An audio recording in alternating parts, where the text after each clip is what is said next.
Call this regular meeting to order. The board has been in closed session pursuant to Texas Open Meetings Act, where no action was taken. This regular business meeting of the board is hereby called to order. All items discussed or voted upon this evening have been posted as required by state law. We appreciate the time you have taken to join us and for your interest in Waco ISD.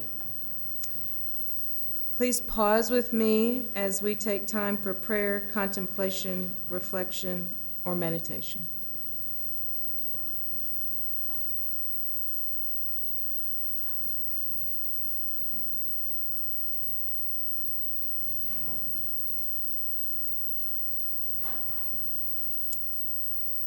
All right, special recognition. Thank you, Mr. DeBeer.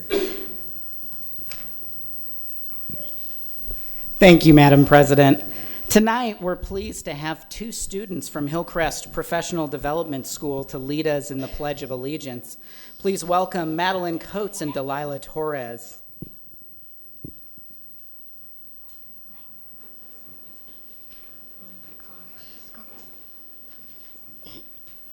I pledge allegiance. I pledge allegiance to the United States of America and to the flag for which it stands, one nation, under God, indivisible, with liberty and justice for all. Thank you, students. Dr. Rowe, trustees, would you please join me in front of the dais for tonight's special recognitions?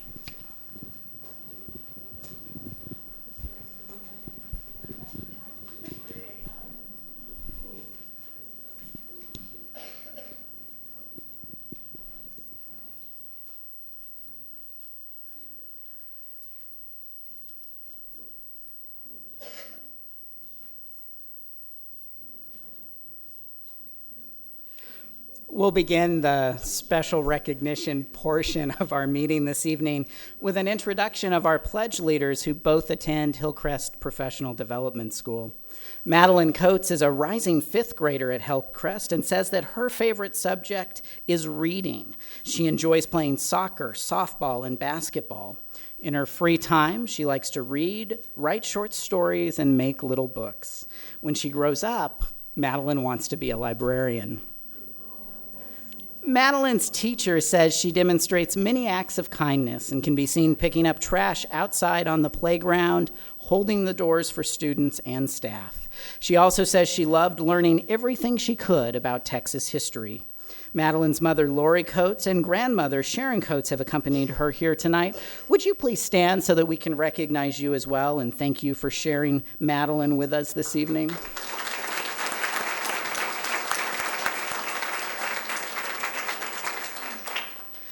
Delilah Torres is also a rising fifth grader at Hillcrest and says that her favorite subject is math. Delilah has been a Girl Scout for 4 years, and she enjoys volunteering and serving as a junior usher at the Family of Faith Worship Center. She likes drawing and anything related to art. When she grows up, Delilah wants to be a medical doctor for the elderly. Delilah's teacher says she is a very hard worker and a friend to everyone. She always has a positive attitude and is a joy to have in class. Delilah's parents, Teresa and Joe Torres, as well as her brother and sister, have joined her here this evening. Would you please stand too so that we can recognize you and thank you for sharing your amazing daughter with us?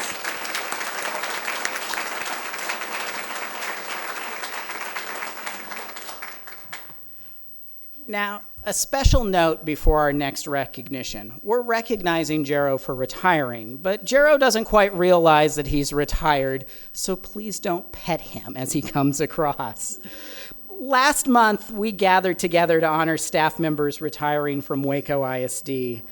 That group of 17 employees represented a total of 535 years dedicated to public education. This evening, though, we have one more member of the Waco ISD family we'd like to recognize for his years of service to the district and his well-earned retirement. Thanks to a grant from Canines for Cops in 2015, Lieutenant Jeff Freeman with the Waco ISD Police Department was able to attend the AM Canine Academy in Alabama. There, he was able to meet, select, and spend 6 weeks in training with tonight's honoree. At this time, please join me in welcoming Jero and congratulating him for 4 years and 3 months of service to the staff and students of Waco ISD.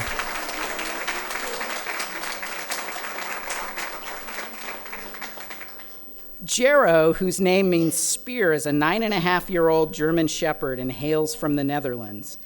He received his initial training in narcotics detection and personal protection from the United States military and spent 5 years in and around Afghanistan working with the U.S. military, primarily in narcotics detection. While at the Canine Academy together, Lieutenant Freeman and Jero were trained and evaluated in narcotics detection, obedience, article searches, and tracking by the North American Police Working Dog Association. During their more than 4 years together with the Waco ISD Police Department, they have provided presentations to Waco ISD schools and schools in surrounding districts. We also want to thank the Central Texas Kennel Club for donating Jero's equipment. Their support and generosity made Jero's addition to the Waco ISD family possible. Now, I have to tell you, when not in work mode, Jero enjoys playing with his Kong dog toy, and his favorite treat is bacon. Following his retirement, Jero plans on relaxing at home with the Freeman family and enjoying some well-deserved playtime. When asked for a favorite memory, Lieutenant Freeman recounted a story with Jero's former friend, the family's goat, Gwendolyn. Jero and Gwendolyn enjoyed playing tag with each other in the backyard. I can just picture that. They would take turns chasing each other before tiring out, laying together to rest up, and then starting the game again for another round. Jero, on behalf of the staff and students of Waco ISD, we thank you for your years of service and have to say that you are indeed a very good boy.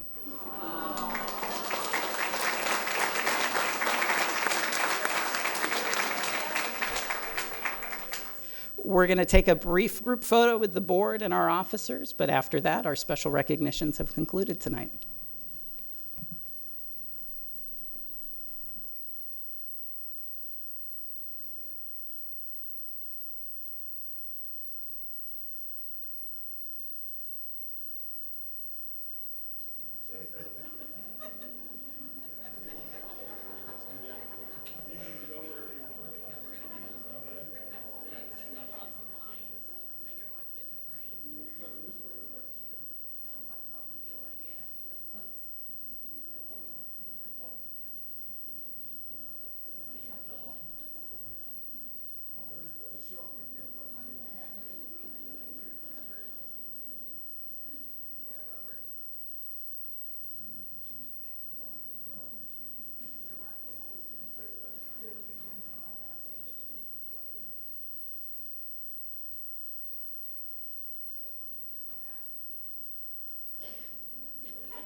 The next item on our agenda tonight is audience for guests. I have received one form completed by Abby Zuniga.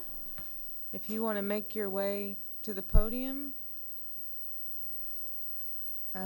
While she's doing that, I'll remind her and anyone else who may wish to address the board that our board operating procedures allow 3 minutes for you to speak, and because of the Open Meetings Act, we're not allowed to discuss the topic that you may be speaking about tonight, and no action can be taken during this segment of the board meeting.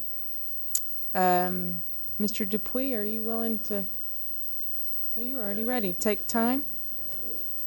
You want 3 minutes, right? Yes. Okay. Ready? Yes, sir. Right, so I'm Abby, Barbara Abby to you guys. I'm here in regards to a situation that was addressed to me by one of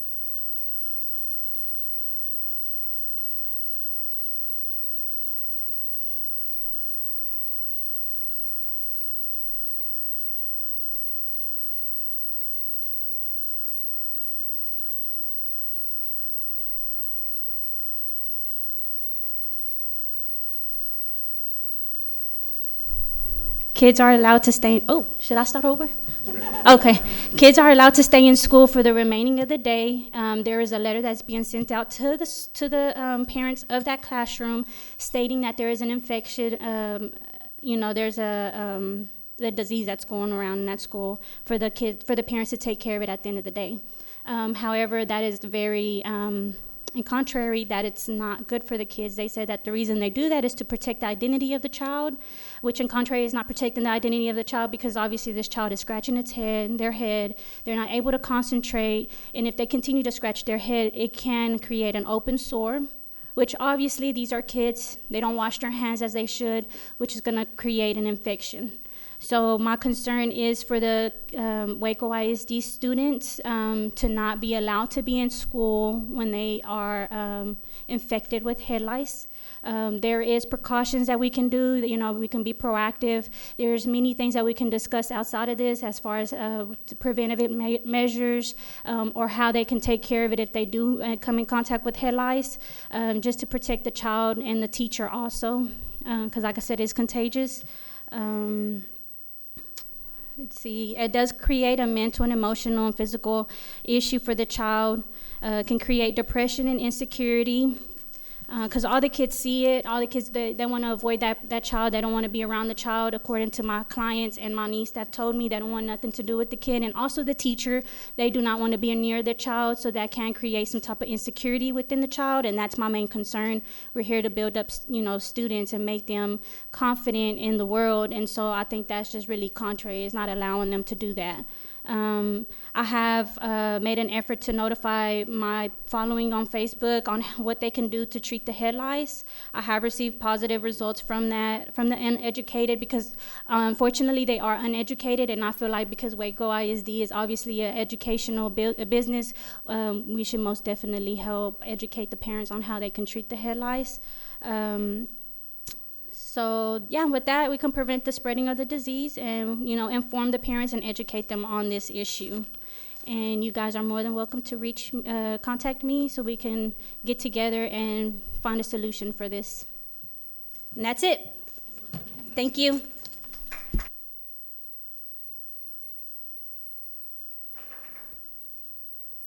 I don't have any other forms. Did anybody else complete a form to speak? All right.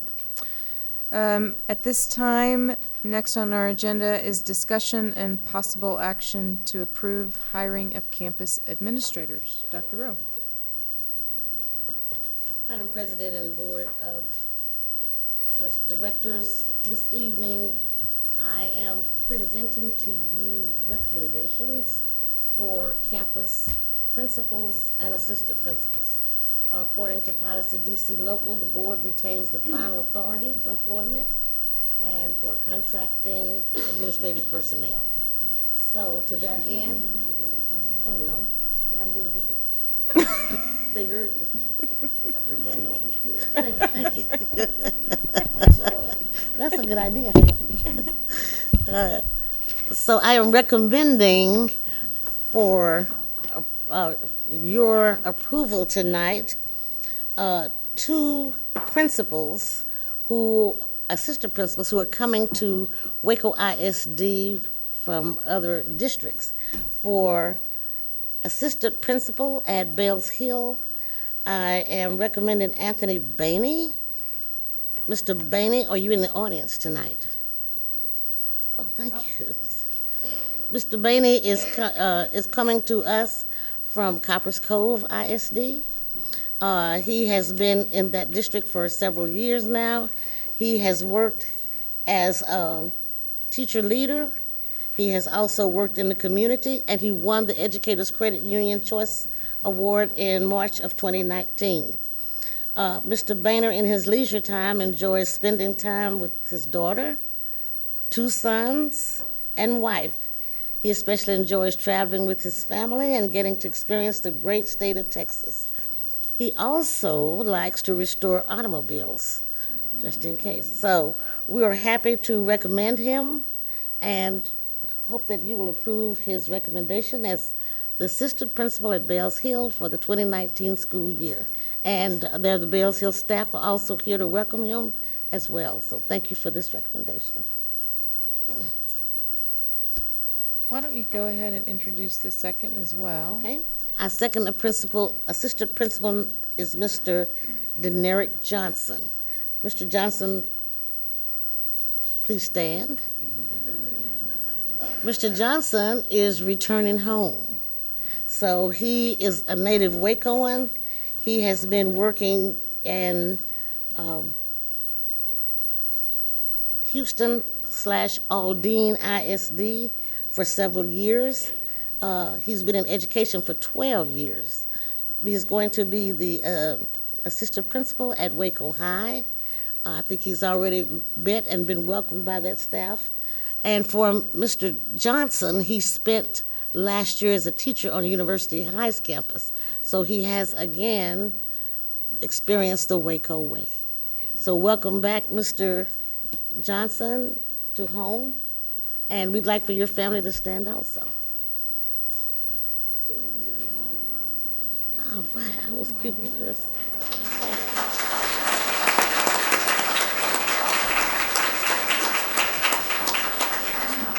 So in order to complete introductions, can I entertain a motion to approve? Yes.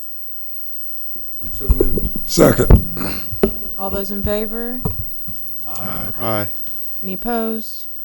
Passes unanimously. Now I'd like for this principal to we stand. can welcome. Yes, and I would ask, we'll start with you, Mr. Johnson, and then Mr. Bainey to introduce who you brought with us tonight.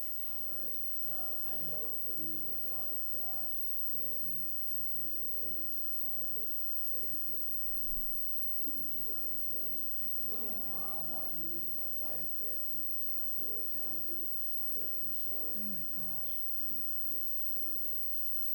Wow, thank you.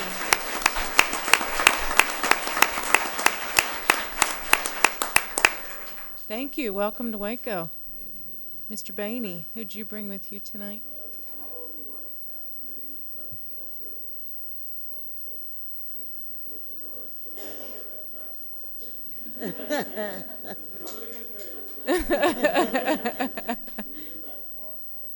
Yeah, well, congratulations. Welcome to Waco. Thank you for coming to Waco. Thank you. Next on your list. Yes. I'm very excited that we in Waco are able to grow our own. And one of our own tonight is Samantha Crater.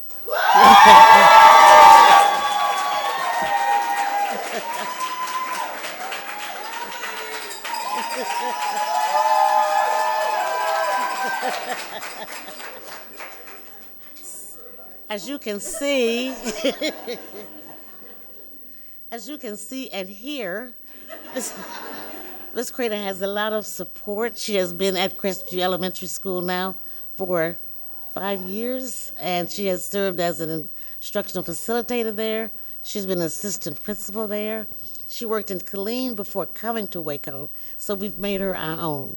So she is being promoted from assistant principal to principal. We congratulate her, and we congratulate her guests who are here with her, all of Crestview. And Ms. Crater, tell us who else you brought with you. This is my husband Brett, and my son Ace, and my father Johnny, my brother John, and Mom Teresa. My grandma Dan's here, and then I have my mother-in-law Nancy, my father-in-law Larry, and of course my Chris.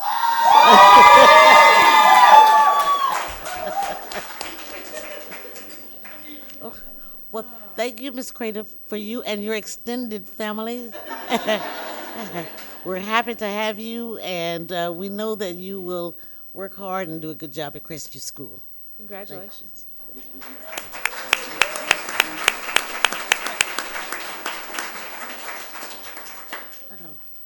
Our next promotion is Mr. Matthew Rambo.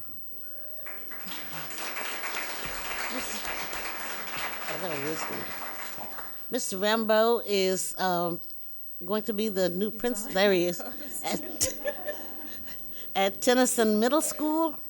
We're happy to be able to promote Mr. Rambo as one of our own, and we're excited about him taking on the helm at Tennyson. And who do you have with you tonight, Mr. Rambo? My wife and kids, Oh, that's Haley.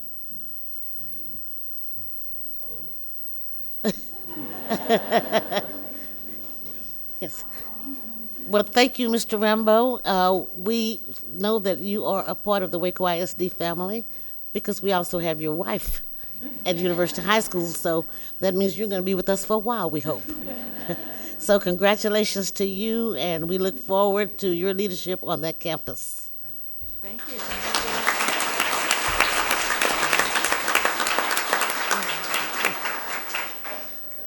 Our final promotion is for Jennifer Lundquist, who had to leave town this morning.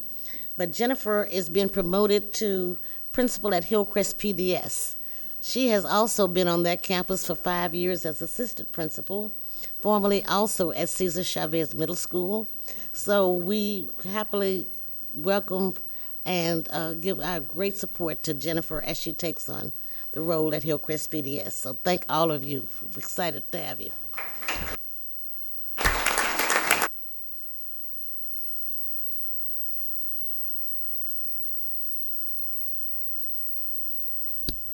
Very exciting, thank you. And you're all welcome to continue to stay. And cheer. And cheer, yeah, that's right. Next is our consent agenda. Item K has been pulled. Is there any other item that a member of the board would like to pull for further discussion?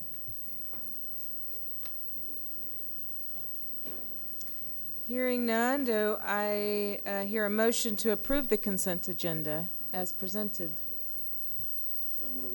Mr. Manning, thank you. Mr. Dupuy, thank you. All those in favor? Aye. Aye. That passed unanimously, I think. Next is item 9, reports and discussions. First being the presentation and discussion of the monthly and quarterly financial reports for the month ending May 31st, 2019. Ms. Davis, and then I assume you'll just go into the presentation and discussion of the 1920 budgets. Thank you.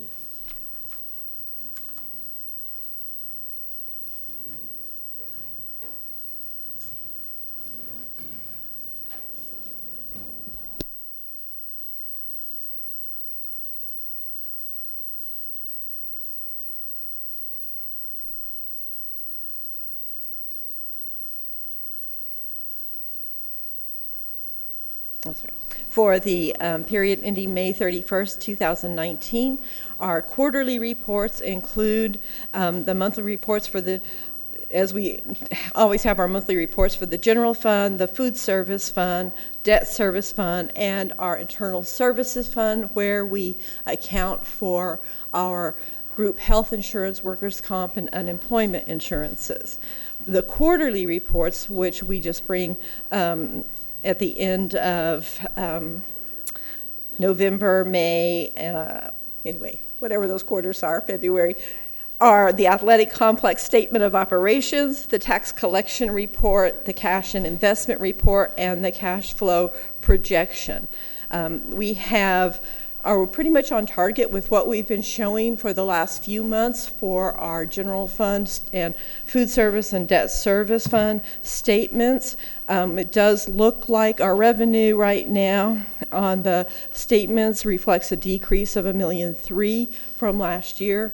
This is, we did anticipate a reduction during budget development. However, at this point in time, we are expecting our ending foundation school program revenues to exceed the original budget estimates by about $2.1 million.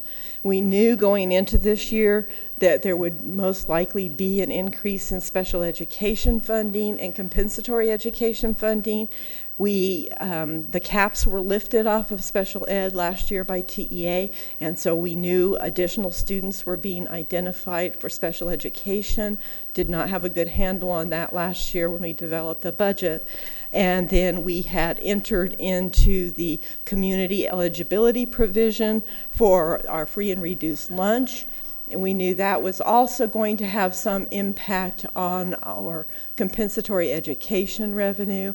But when we developed the budget, we weren't as sure of what that would be either. So basically, it's looking like with the end of the six weeks numbers in, that we will gain about $1 million in special ed and then about $670,000 in compensatory education due to the implementation of the CEP program.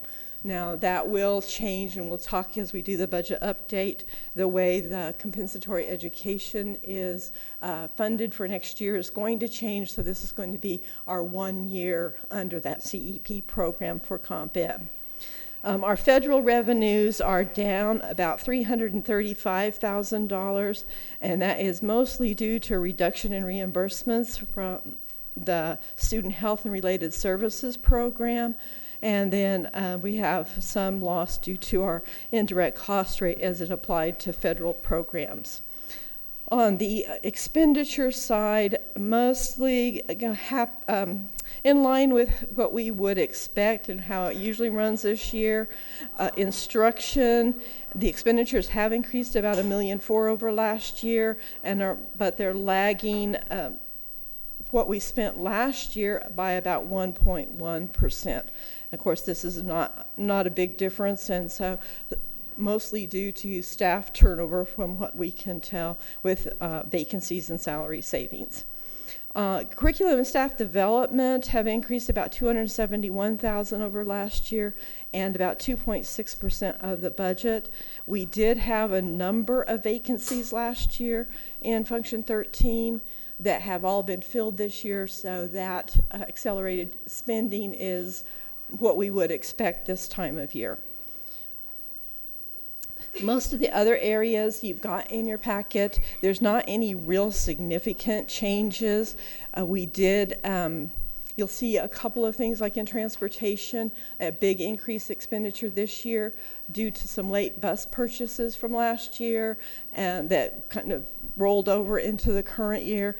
And then our data processing services, don't see a big increase yet, about $400,000, but if you'll recall, in May we amended about $1 million in to do some infrastructure upgrades for technology. So in the next couple of months, you'll probably see some much increased expenditures there.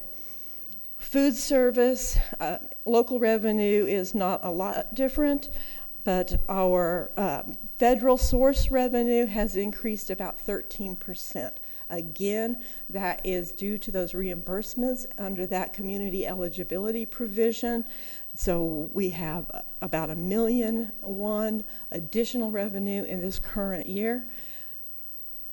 That we have an excess fund balance in food service. We also amended a couple of months ago some money into equipment and vehicle replacement. Those for our new board members, back in 2004 when I first came to the district, our food service program was $900,000 in the red. And Cliff Reese, our food service director, has worked very hard over the years to get that program back in the black, and now we have the opposite problem. We need to spend money in food service to bring the fund balance down. So he's done too good a job, I guess.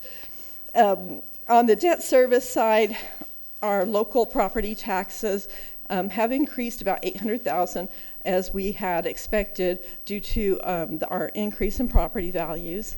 And the collections are down a little bit from last year, and that is primarily because the levy last year was low in the beginning because this, a major property owner had appealed their values, and that was not in our certified values when we developed the budget and was adjusted later. So the percentage looks a little different, but it's on track with where it should be this year. We also have an increase in our debt service fund in local revenues of about $172,000. Some of that is for the properties in our tax increment reinvestment zone, which is in this downtown area. There's been a lot of property value growth in this area, and so those have continued to increase. And then we have investment earnings increase of about $64,000. In the internal services fund, we have, for our group health insurance, we went into a self-insured group health program just over a year ago this past January. So this is our first full year of operation for a self-insured program. Right now we are showing revenues of $9.1 million and expenditures of $8.1 million. So we have a net revenues over expenditures of $1 million. Now, for school districts, patterns of expenditure in health insurance usage are very different from another business because of teachers and staff being off in the summer. They have a lot of discretionary treatment or surgeries done in the summer months, and so we do always expect to see a spike in usage during June, July, and August. Kind of lags a little bit, so we'll probably see those actually start hitting the books more in July, August, and September. But the plan is still well within what we have set our premiums at, and it looks like it's going to end in pretty good shape this year. Our unemployment compensation, we've got revenues of $68,000 and expenditures of $36,000, and workers' comp, revenues of $350,000 and expenditures of $257,000. We also see a little bit of a difference in our summer months for both of those categories as well. But as I said, those funds look like they're in really good shape at this point in time. Our athletic complex was built in 2000, I believe. And it was built with lease revenue bonds. At the time it was built, we had agreed to do a report on the athletic complex each month. The revenues for this last quarter, or not each month, that's each quarter, while the revenues from ticket sales and other revenues have increased a couple $1,000s, the rental revenues, particularly in football, have decreased about $15,000 this year, and additionally the advertising revenue is down about $61,000, and parking revenue has decreased about $12,000. So as a result, the total revenues show a decrease of about $68,000 from the prior year. The expenditures for the stadium have also decreased about $59,000, so it ends up at not dissimilar from where it was last year. That decrease is primarily due to the timing of field maintenance, which was completed prior to the end of the fiscal year. The last report in the regular reports before we get to the investment report is the tax collections report, and our cumulative value adjustments have increased by $223 million from what we originally certified. That's about a 3.7% increase. And then our it's approximately 25.7% lower than the 5.5% increase in the prior year. The number of accounts paid is down only about 53 from last year, and then our current year tax collections have increased 6.8 million, and the collections on the prior year's levies have increased about 202,000. Of the increase, about 778,000 is passed again to the tax increment fund, as that's where we have had our largest increases in values over the last few years. And then the penalties and interests have increased about 28,000, and attorney and commission fees have increased 8,000. So our taxes receivable at May 31st of 2019 is about $4.5 million. We will, whatever is still remaining unpaid as of the end of this month, gets turned over to our delinquent tax collection attorney for him to work and try to get those payments in. The last report that we have in our quarterly reports is our quarterly investment report. That is required under the law that we report on our investments at least quarterly. The summary of cash and investments as of May 31st, we have approximately $3.9 million in Extraco Bank. We have another $25.1 million are deposited in FDIC insured investments, including we have $3 million in a CEDARS program, $12.1 million in our Texas Term Certificate of Deposit program, and $9.9 million in an Inova Funds account, which is also a no-risk, 100% FDIC insured account. The district's investments in public funds pools, which includes Tex Pool and Lone Star Public Fund. We also have some money in TechStar, a little bit of money in TechStar. Anyway, that totals $42.9 million. The district also had $3 million invested in U.S. government securities and $4.9 million in commercial paper. We have not done quite as much of that this year.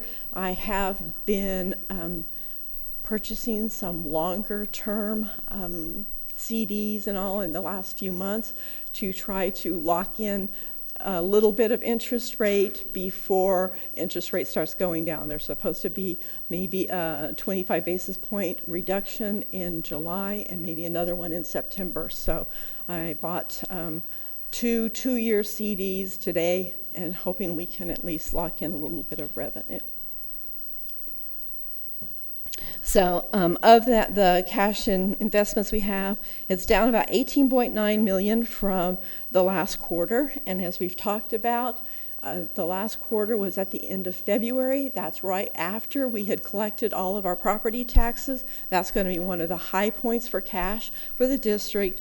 And we will start drawing that down through the next few months as we pay salaries and accounts payable and all, and will not have those revenues coming in. Of that money also, we still have a little bit in our capital projects fund, about $500,000. We have about $1 million in the child nutrition services, and then about $12 million is in the bank right now to pay off our bonded debt. So that's your financial statements. If you have any questions, I'd be happy to answer them. I don't normally go over them in this much detail. I thought I would tonight, but I usually just kind of ask for questions.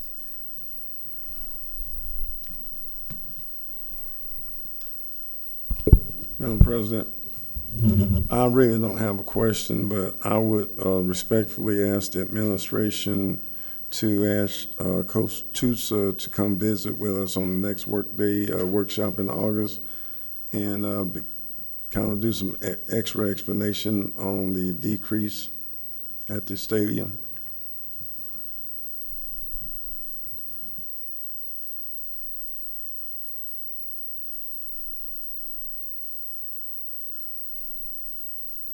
To include, I guess, future plans for increases.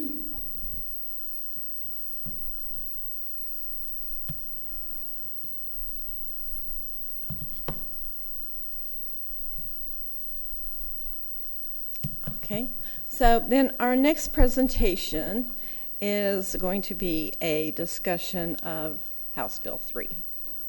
And so this is changing daily. I started to update tonight's presentation from what was in your packets, and since we get a change about every hour right now, I decided I'm just going to leave the numbers the way they are. I've been having some conversations this afternoon with one of our, I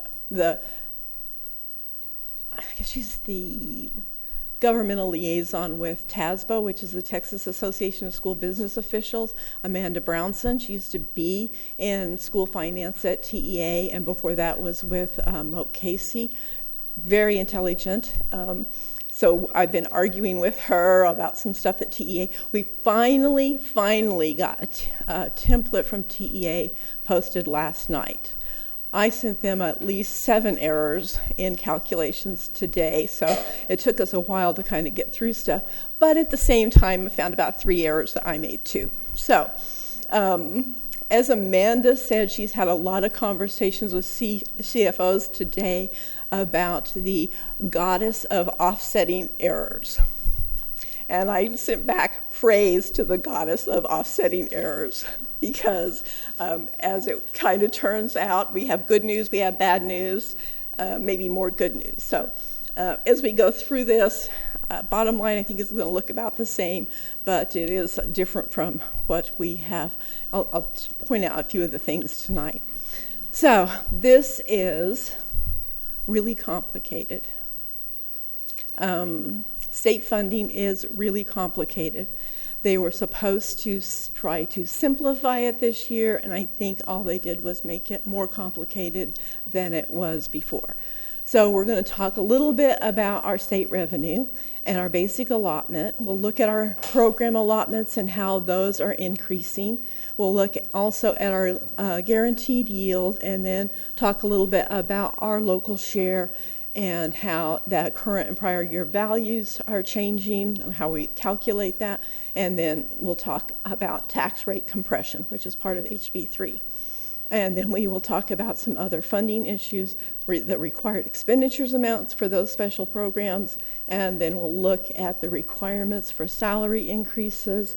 And I don't think I actually have enrollment and average daily attendance in here, but we can talk about that a little bit. We've got it down a little bit, and I think we've shown that in some of our previous meetings. Then we'll look at salary proposals, our preliminary salary proposals, which I thought I was going to have to change for tonight when I thought we'd lost $5 million at one point today, but that's the good news is we didn't. Okay, so this is how it looked under the old law. We had a basic allotment that was established under the law that was the same for all school districts. Then each school district had a cost of education index. 1.11% was our CEI for Waco ISD. This was supposed to represent the difference in cost of doing business in different areas of the state, whether you're urban or rural, or what type of district you are. Then that basic allotment was multiplied by the cost of education index to get your adjusted basic allotment, which was used for what we will talk about, WADA, later on. And then there's a small and mid-sized district allotment that we never got as a district per se because we did not fall in a category that you had to be at least 5,000 students or less. However, this particular allotment was the amount that modified the adjusted basic allotment for the campuses that were in the transformation zone, and that was what generated a lot of their additional funding. So this is what it looks like under the new law. All these other things go away, basically. We have a basic allotment under the law of $6,160.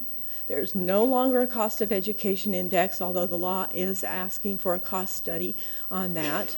So then, no CEI, you have no adjusted basic allotment. The small and mid-sized district allotment or adjustment went away. It's now a separate allotment.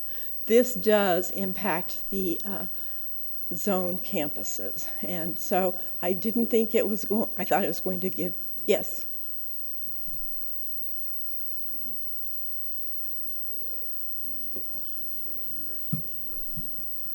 the cost of doing business in a particular area. So the urban districts usually had a little, yeah. This was actually established, I think, back in 1990, 92, so, and has never been changed, which has been one of the complaints about it because it no longer, it was, no, it just modified the basic allotment, so it drove up. Say if you were in an urban area and they determined that you had to pay higher salaries in that area, you might have a bigger allotment than if you were in an area where they decided that you didn't have to pay as high as salaries or didn't have the same cost of living. Yeah, I guess that was all embedded somehow in It was. the revenue formulation.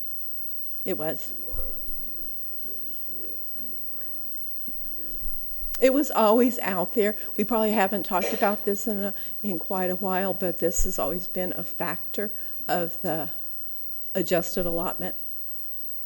Anyway, but it's no longer a factor, so you no longer have to worry about it, at least not at this point. So, as I said, the change in the small and mid-sized district allotment, we're going to talk about that because that's one of the mistakes. Well, that is the real mistake I made in the way that that was going to be handled. That's what I get for trying to be an attorney and read the law.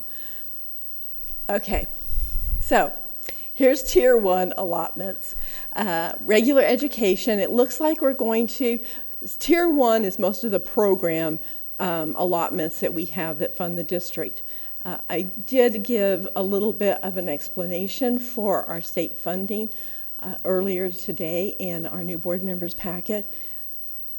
Our state revenue, the bulk of our general fund revenue comes from a combination of local property taxes and state funding. The state funding piece of that is under the Foundation School program. And part of that, they calculate all of these allotments in Tier 1 on what our students, and all these allotments are calculated based on our student population, and they have weights applied to each allotment, and then that is multiplied by that 6,160 that we looked at for the basic allotment. Now, once they come down to the bottom line and come to a total of these Tier 1 allotments, depending on how rich or poor the district is, your local share of Tier 1 will be taken out of that total, and then the state pays you the difference. So our Tier 1 allotments do most of the funding. That local share of Tier 1 is really local property tax.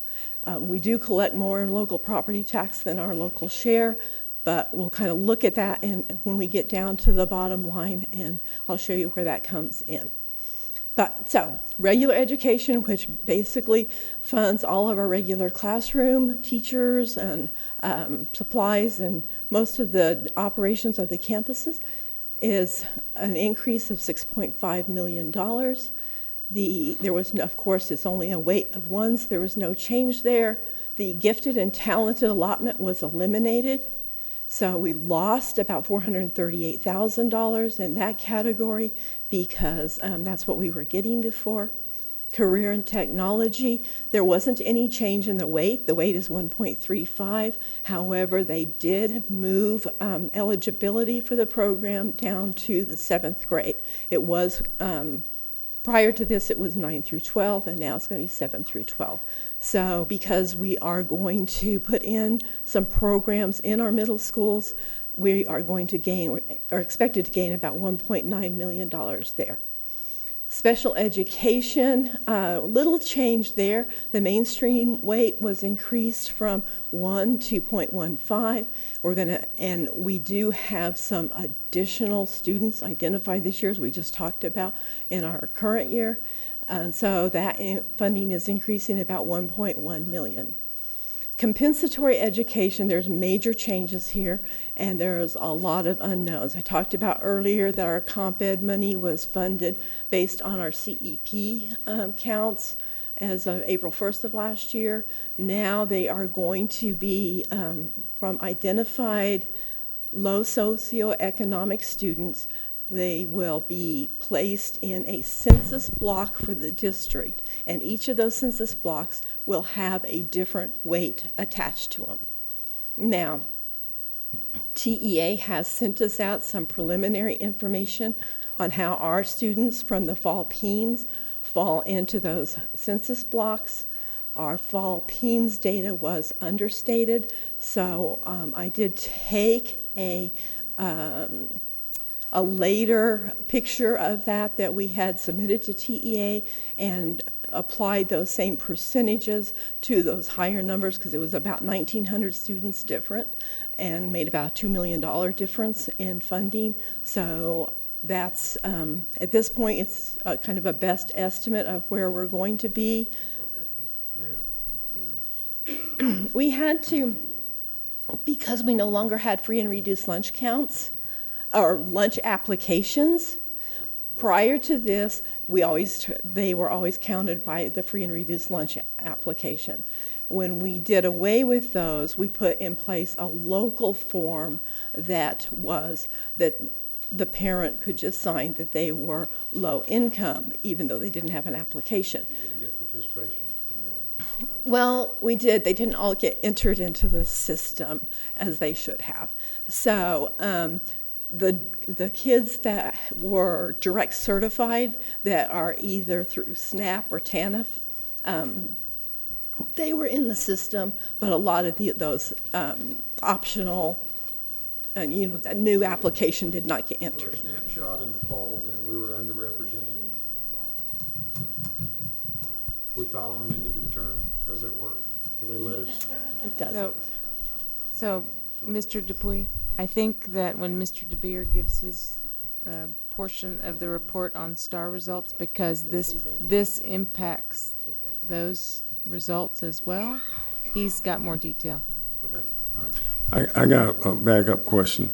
In the career and technology, now that the funding is 7 through 12, will that what effect would that have on our Guama and Waco? Or are we just going to deal with the middle schools?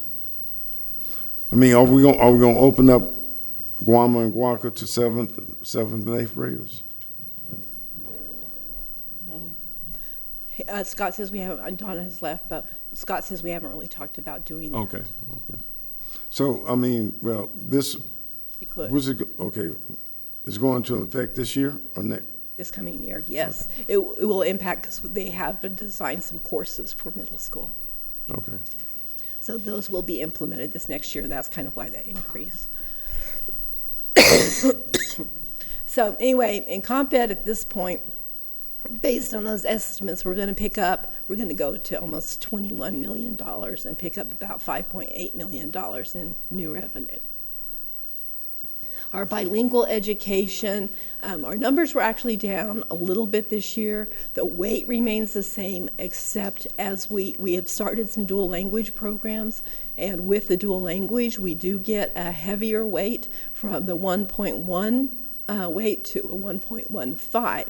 We actually, and with dual language, we can now, with kids that will be in that same dual language program that are non-limited English proficient, we can get a 0.5% weight on those. So we're expecting to pick up right now about 157,000 there. The high school allotment that we used to get for our high school population has been eliminated, so we lost almost $1 million from that allotment. The transportation allotment has changed, where we were,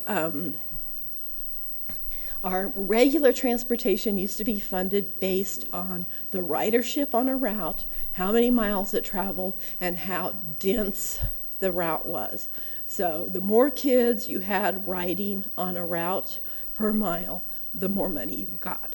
So that has changed to a much simpler formula now. It's now going to be about $1 a mile, and we will pick up about $38,000 there. Not a lot of money, but a little easier to calculate. This dyslexia allotment is brand new. It's going to have the weight similar to bilingual education, as will the early education allotment. We're going to get about $300,000 additional funds there. We are having to add 5 additional dyslexia teachers this year that are at an estimated cost of $294,000, so we've already spent that money. Early education allotment. Now this one, it weights our K through 3 students that are either low socioeconomic or are limited English proficient.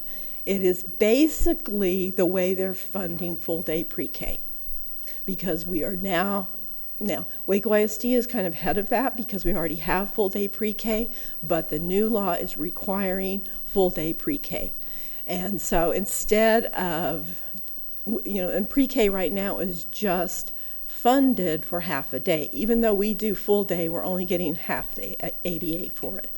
But instead of just funding full day pre-K, they decided to weight the kinder through 3rd grade students and generate the money that way to cover the other half of the day for full day pre-K. So it's kind of, I don't know whether it was because they just didn't have the numbers for a full day pre-K because not everybody was doing it or what, but this is the way they decided to fund that. And then the Dropout Recovery and Residential Placement Facility, there's additional funding for ADA residing in residential placement or attending a designated dropout recovery center. I did not calculate any funding here. However, TEA's template, when it came out, is giving us about $39,000 in this category. So I'm not exactly sure who those kids are at this point, but I'm going to check that out when I get a chance. We're not a fast growth district, we're a slow loss district. So we're not getting any funding there. And then another new program is the mentor program. The commissioner is going to be writing rules for that. We don't have rules on that just yet or funding amounts. And then there's a teacher incentive program. There was something that came out, I think today, that said that's another one the commissioner's going to have to write rules for.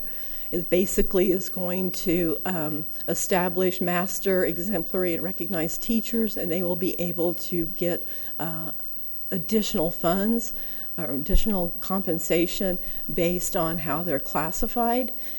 The rules for this are supposed to come out first part of October. It sounds like we're going to qualify because you had to have an incentive program in place. We have had an incentive program to pay additional teachers for STAR results for the last quite a few years now. And so that program should qualify us under this allotment. We still don't really know how much it is, and it will be in the law. It specifies that Texas Tech University will monitor the quality and fairness of this system. So they got their foot in the door this time. So then another couple of new things: college prep assessment reimbursement and the certification examination reimbursement. Those are both new as well. I imagine they will just be reimbursement of what our costs are for those programs. We do pay for college prep assessments, and I have not had a chance to ask Donna yet about the certification examinations, but that's on my list to do next week. School safety there's a huge bill, Senate Bill 11, that deals with school safety and mental health initiatives. This was a little bit of funding to help with those new requirements. It's $9.72 per ADA, so we're going to generate a whopping $128,000 to deal with school safety in the district. The small and mid-sized district allotment, as I said, we don't generate that. That has modified the basic allotment. In past years, it modified the basic allotment to create the allotment that our zone schools were being funded on. So I was given a number of about $1,050. It is $1,058. And I applied it to our allotments the way it was working this past year, and that was not correct. So we will look at that in just a minute. Okay, so our golden pennies, this is our Tier 2 allotments. So for those of you that have heard about Robin Hood, this is Robin Hood. This is our guaranteed yield. This was Tier 2 allotments were put in back in the early 90s, probably 1990, to help property poor districts cover costs. Because I can tell you that Waco ISD, when I came here in 2004, we were generating about $350,000 per penny of tax. We're now generating probably closer to $600,000. However, I came from a district that generated $37,000 per penny of tax. Clinton ISD outside El Paso would generate $37,000 for every penny of tax they levied. So huge difference. And when you get to a Highland Park or something, one of the rich districts, they can generate millions of dollars off a penny of tax. So this is why the guaranteed yield was put in the first place. There are 2 levels of guaranteed yield, the golden pennies, as they call them, and the copper pennies. So the golden pennies have been linked to the Austin ISD yield. They have now been unlinked from the Austin ISD yield because I think they never dreamed that the Austin ISD yield was going to do what it has done over the last few years, and the property value is going up, up, up in Austin. So they've unlinked that, and now it's going to be linked to the district at the 96th percentile of property value per WADA in the state. The other change, 2 other changes, the dollar amount per per WADA went from $126.88 down to $98.56. And then in our prior law, we were able to levy 6 cents of tax rate to generate the golden pennies. They moved 2 of the cents out of our copper pennies down into the golden pennies, so now we can levy 8 cents of golden pennies. So what it basically does for us, we will lose some money in this category, but not as much as I'm showing here. It's actually going to come out a little bit closer than this, because when I did my original calculations, I didn't have all of the factors that we had that came out in the template last night, so that $1.5 million will come down to more like $500,000. Then the copper pennies, when we did the TRE and we set our M&O tax rate at $1.17, we had went out to the taxpayers and they approved a $1.17 tax rate. Then the first dollar of that funds Tier 1. The next 6 cents were our golden pennies, and then the pennies after that, which was 11 cents at that time, were our copper pennies. So they were at a lower yield for the guaranteed yield than the golden pennies. So, but that went from $31.95, it actually went up to $49.28. Now, the 8 golden pennies are not compressed under the new law, and we'll talk about tax compression in a minute, but the copper pennies are, and we'll see the impact on the tax rate there. So in this case, I was showing that it was up $1.5 million. It's not going up $1.5 million. It's going up more like $500,000. So the net impact here is not a lot different than what I'm showing here. It's just in different categories. So then this is where we have a big change. On our aid to contract and operate the district campus, this is SB 1882. Because I had taken that small and mid-size adjustment of the $1,050, which I thought it was before, it's $1,058, and had applied it to the basic allotment like we did in the past, I had calculated it for all the program areas as well. And we were going to generate about $3.7 million in our 1882 funds.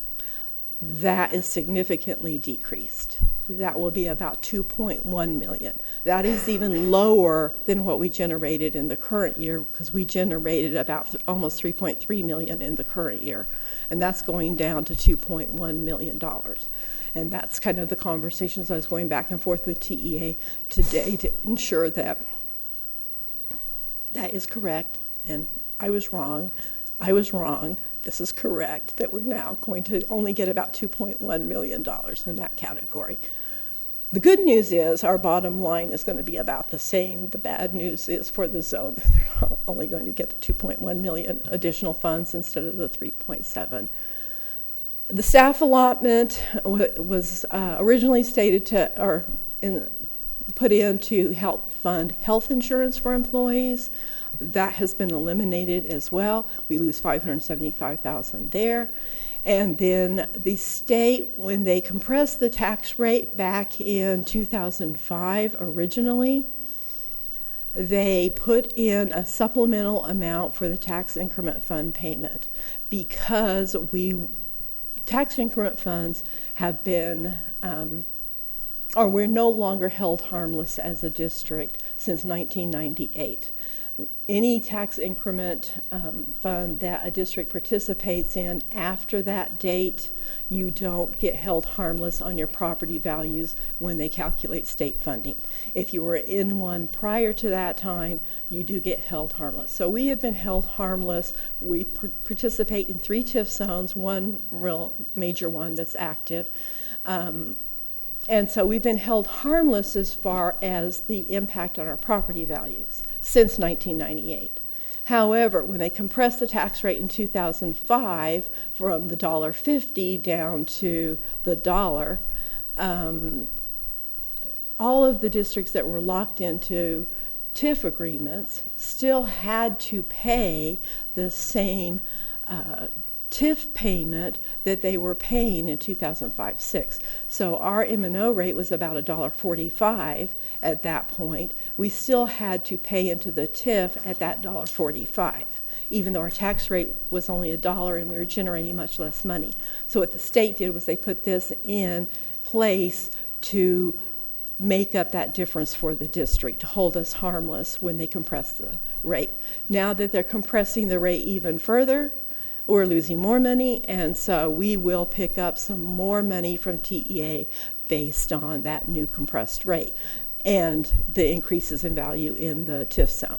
So we're going to increase about $601,000 there, but the bad news is that just goes to the TIF zone anyway, so we don't really, we're held harmless on it, but we don't really benefit much as a district. So this is the total amount, what this looks like right now. The total Tier 1 allotments were $117.9 million. We picked up $17 million there. Our local fund assignment was about $57 million there, and so that was a little bit less than what we've been paying. Now, we went up from $100 million last year in Tier 1 to $118 million, but as you'll notice, our local fund assignment didn't change, because one of the goals of this legislative session was for the state to pick up a bigger share of our funding. And so the only way that you can really impact, that local fund assignment is reducing property taxes. They can't do much about values, and so that's why they compressed the tax rate to reduce the local share, and then the state was going to pick up the difference. Our total Tier 2 allotments, $11.7 million, as I said. The categories changed a little bit, but that is basically the same amount we're going to get. And then we have some other programs, which includes that supplemental amount that we get for the 1882 districts, campuses, and the amount that we get for the TIF funding and that staff allotment that we got in the past year. Now that's an amount that has gone down a lot.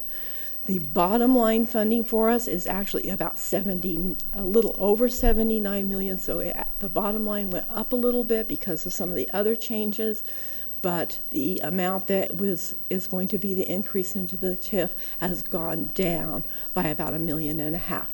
To the 1882 campuses has gone down by about $1.5 million. So that kind of just shifts the funding from the district, or from the 1882 campuses to the district as a whole. So, as we talked about, they wanted to increase state funding. The old law, state share was going down and our local share was increasing. Last year was one of the first years that we really got to where on our total revenue for the general fund, our local revenues outpaced our state revenues. So, to fix this, as I said, they want the state share to increase and they wanted the local share to decrease. So in order to do that, they had to compress the tax rate. So for this coming year, for 2019-20, the first dollar, as I said, we were at $1.17. So the first dollar of our tax rate is compressed by 93% down to 93 cents. So then the next part of that is that those next pennies, as I said, the next 8 pennies then above $1 are not compressed. They're going to be our golden pennies at that rate. And then that 11 cents that we had before is also compressed. We lose 2 pennies down to golden pennies, and then they compress that by 93 cents as well. And so that is a factor of 0.6483. That is going to bring our tax rate from our for maintenance and operations from $1.17 down to $1.684. For the let me go back there a minute. So, I don't think I have that here. Okay, so then beginning in 2021, it's a whole nother ball game. So there's 2 dynamic aspects of tax compression. So it continues to compress. If your property values growth exceeds 2.5%, then a state compression percentage is adjusted by the amount of the excess. So the comptroller forecasts value growth of about 4.01 for 2020, which would result in a compressed rate down from the 93 cents down to about 91.6 cents. So our tax rate will go down even a little bit more. Secondly, it calls for additional tax compression based on each district's tax base growth. This is new. This hasn't really happened like this before. The rate was not compressed further when a district values grew. So this will change the compressed tax rate for all districts across the state as their values grow. And it's going to be a much more complicated, I think, formula than it has been in the past. Now, what they're saying right now, and when they're looking at this, that the district's tax base growth, if it's less than 12%, which ours has been less than 12%, so it's unlikely to result in additional compression if it's less than that. So I would not expect us to have additional compression for this reason in next year. We will probably have that down to the 91.6 cents in the first bullet, but not in that second bullet. Also, if you are over the dollar in 2019-20, we can do another TRE. So, and then if we decide that we want to do another TRE in a future year, we would need to have an efficiency study done at least 3 months prior to going out for an election, and probably even sooner than that, because if you wanted to implement any of the changes that might be recommended in the study, you would need to do that. But so this is what it's going to look like. We've got our total M&O rate of $1.17 is going to this $1.684.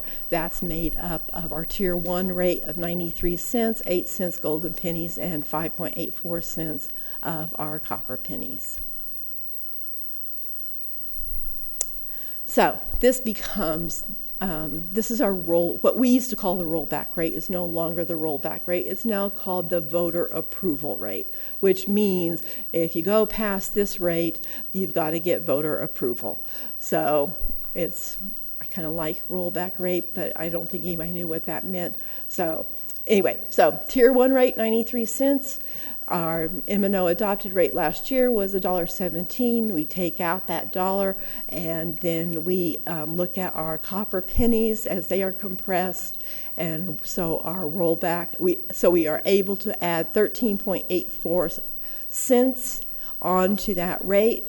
So that becomes, and that plus 4 cents, the greater of the 13.84 cents or the 4 cents it gets added to our dollar. So our rollback rate will be $1.1384. We've been compressed below that, so, and you can't go up any more than that for this year, so we are going to be at that rollback rate that we talked about, that $1.06. Our debt rate, this is our 2018 rate I have here, was 23.41 cents. And so that voter approval, the rollback, calculated rollback rate will be $1.30.25. So the other change that's happened as we go through these, and this was something that we had to project because we did not have this. We always were given these numbers. As we've talked about in the last few years, our state funding was based on the property value that's used for state funding is the comptroller's assigned property value, not our local certified values. So these, the comptroller's values always lagged a year. So they were a year old when they were used in the funding formulas. HB3 went to current year values. So what we're seeing for value increases for this new law is really a 2-year growth, because last year's funding was based on those values that were established January 1st of 2017, and this year's funding will be based on the values from 2019. So we've got 2 years worth of growth that is going to be the basis for how rich we are as a district. Now that's been accounted for in the law, but it is a change, and that means those values are not available. Because before, in January of every year, since it was a year old, the comptroller would send us preliminary values, and then in July we'd get our final values for the comptroller, and so we knew exactly what our base was. Now we're having to estimate that ourselves, and there are some differences between what the comptroller assigns and what the local values are, so that's going to cause some a little bit of concern, especially since TEA has to establish these tax rates and won't have those values either. So we moved to that, and as I said, it's not a 1-year adjustment, and so the property tax growth will benefit the state rather than district as it has in the past, and it is a little more imprecise in that they won't have those numbers ahead of time. We can actually, as we have been able to do in the past with the TRE, we could do a tax swap. That has been outlawed under this law, so we could no longer levy general fund or maintenance and operations tax and general fund revenue and then help pay off our debt like we were able to do in the past. And then the election dates have been changed where you must use the next available uniform election date.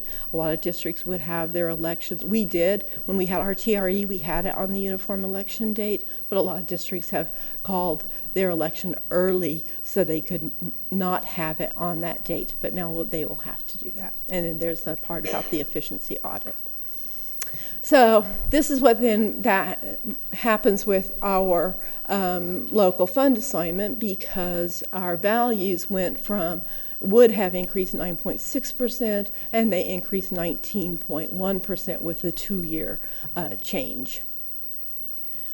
So our revenue estimate at this point is, as I said, we have about $141 million in total tax revenues. We talked about the state funding and what that was, but all that increase we just talked about in state funding is offset by a decrease in property tax collections because of the tax rate going down. Now, we have some property value growth that helps to offset that somewhat, but we're looking at bottom line here of a foundation school program revenue of about $10 million. Now, this is HB3 compared to current law, or old law. Let's put old law for 1920. But when we're building this budget, we are going to build it based on last year's budget and last year's revenues. That's what we're looking at as an increase. So that's a little bit different number. That 10 million over current law, if we look at what we budgeted in revenue for the original budget, it's a $14.5 million difference. If we look at what, after we added the additional special ed revenue and comp ed revenue in, which we have amended some of that in the current year and bought some special ed positions in the current year, that's about $12 million. So we're kind of going to end up somewhere of having available funds between the 14 and the 12, because like I said, we've amended in some of that money, but that's what we're going to start looking at in building this budget. Now, part of HB3 requires us to do a salary increase. So the law says we have to put 30% of our additional funding between years, and this is going to be from 1819 to 1920, and they give us a formula for calculating this. And so 30% of that money has to be put into salary increases for full-time employees other than administrators. Of that 30%, 75% must be used to increase the compensation for classroom teachers, full-time librarians, full-time nurses, and full-time counselors. And so then the other 25% is used for other employee groups except administrators. We're not included. But that doesn't mean you can't still give us an increase locally. We just can't use any of that money. Okay, so here's that calculation. That money for that baseline for 2018-19, we start with this 128.3 million, and these numbers are not going to match some of the numbers we've looked at because you have to make some adjustments to these numbers. So we have the 140 million that we're talking about for our FSP revenue for 1920. We don't get to count the revenue that we generate for the campuses. So since that 3.7 million has gone down to the 2.1, that's going to change this formula somewhat and what we have to put into salary increases. And then we do add back in the tax increment fund and the amount that we pay to the Texas school for the blind in our case. So then we take what that adjusted amount is, we divide it by the ADA for each year, and we come out with a revenue per ADA for each year. Then we take the difference in those revenues, multiply it by our ADA projected for next year, and then that's the pot of money that we start with to calculate the 30%, which is a net change of $13 million, $3.9 million makes up the 30%, and 2.9 of that has to go to the teacher, nurse, librarian, and counselor salary increase. This is our initial preliminary proposed teacher schedule. I was really going to feel terrible if we had to take this back out because I was losing $5 million, but that's since we're not, it's still the proposed schedule at this point. It is an average increase on that to the employees paid on that schedule of 6.4%. As part of the law, we needed to prioritize teachers from 5 years and up in experience and to give them more money than the teachers below 5 years. So you see we have done that and it's incrementally increased from 0 through 5 years. And then from 6 through, I think, 18, the increase is $3,600, is it? And then goes down to $3,800 after that. So we have done what the law has required of us. We also, counselors are not paid on the teacher schedule in Waco ISD. They're paid on the administrator professional schedule. So for counselors, I have done that at 6%. Because their schedule is a little higher than the teacher schedule, that basic, and they work a few more days, that represents about the same amount that it does, daily amount, as it did on the teacher schedule. So it's more than what we have to spend. We need to spend $2.9 million. That is about $3.2 million. We'll have some savings because we do know that we have turnover. We'll have new teachers coming on and more experienced teachers, leaving the district. So we're anticipating about $500,000 savings there. The counselor increase is about $139,000, and then we are looking at stipend increases for the district for both our market stipends for hard-to-fill positions, as well as our extra duty stipends. We have not had stipend increases, particularly for extra duty in, I think athletics was about 3 or 4 years ago. Fine arts was maybe 7 years ago. So we are trying to look at some increases in those areas as well. On the, yes? Once, not to take it too far, but once these increases are installed for this year, and you're saying that we still need to do pay increases for administrators also, correct? Now next year, Don't have to. Yeah, but we're gonna be nice. But after next year, I guess if we do pay increases, of course, it's all going to be based upon these new pay schedules that we got and everything. But we won't be getting any more increase in money. We be getting the same amount of money every year. For next year, we will get, there is really no increase built into the law for next year. So whatever increase we're doing now, we may or may not be able to do an additional increase next year depending on what things look like. But there won't be any money made available for additional increase.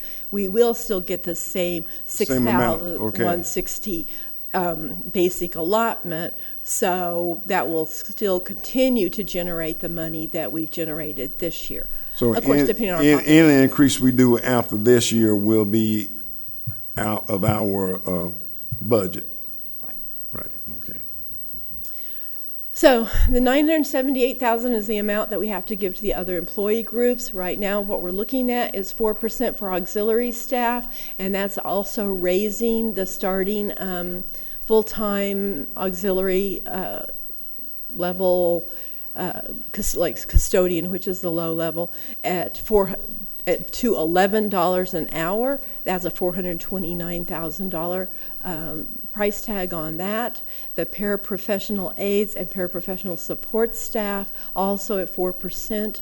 Then our professional support staff, an increase of 3% on the midpoint. Those are people who are they're paid on the administrative professional schedule.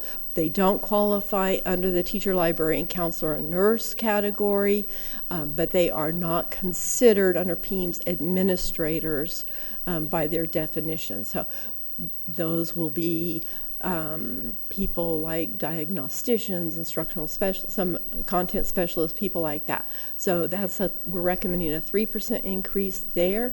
So the total for that group of employees, because they can be paid from that money, although I've got $1.5 million I'm recommending for increases from $978,000 pot. But some of those people are actually, a large part of our auxiliary staff are paid from the food service fund, and that doesn't really impact the general fund, and then some of our paraprofessional aides are paid out of some of our federal programs as well. So that's not, the $1.5 million will not completely impact the general fund. And then for administrators, I'm recommending the same 3%. Of the midpoint is $320,000, and for a total proposed salary increase of $5 million. talking a little bit, as I mentioned earlier, there's also some changes on what we are required to spend in those special program areas. Our career and technology, we used to have to spend 58% of that allotment on direct program expenses. That has moved down to 55%. That's about another $1.7 million we'll need to spend. On the other hand, for special education, compensatory, and bilingual, those were at 52% before. They have moved up to 55%. So we will have to spend a bigger percentage of those allocations in those special programs. And so that is $1.8 million for career and tech, $1.5 million for special education, and $1.9 million in comp ed. For the school safety, because that is a new allotment, it's about $129,000 is all new program that will have to be spent. On the other hand, dyslexia and early education, they don't have those same kinds of spending requirements. And when I have looked at what we're spending in dyslexia already, we have already met that allotment. And then for early childhood, when I look at what we generate in half-day pre-K funding, look at what our total costs are in that program, we might need to spend about $80,000 out of that allotment, but we are already spending the majority of that allotment. We have previously approved some positions in the district.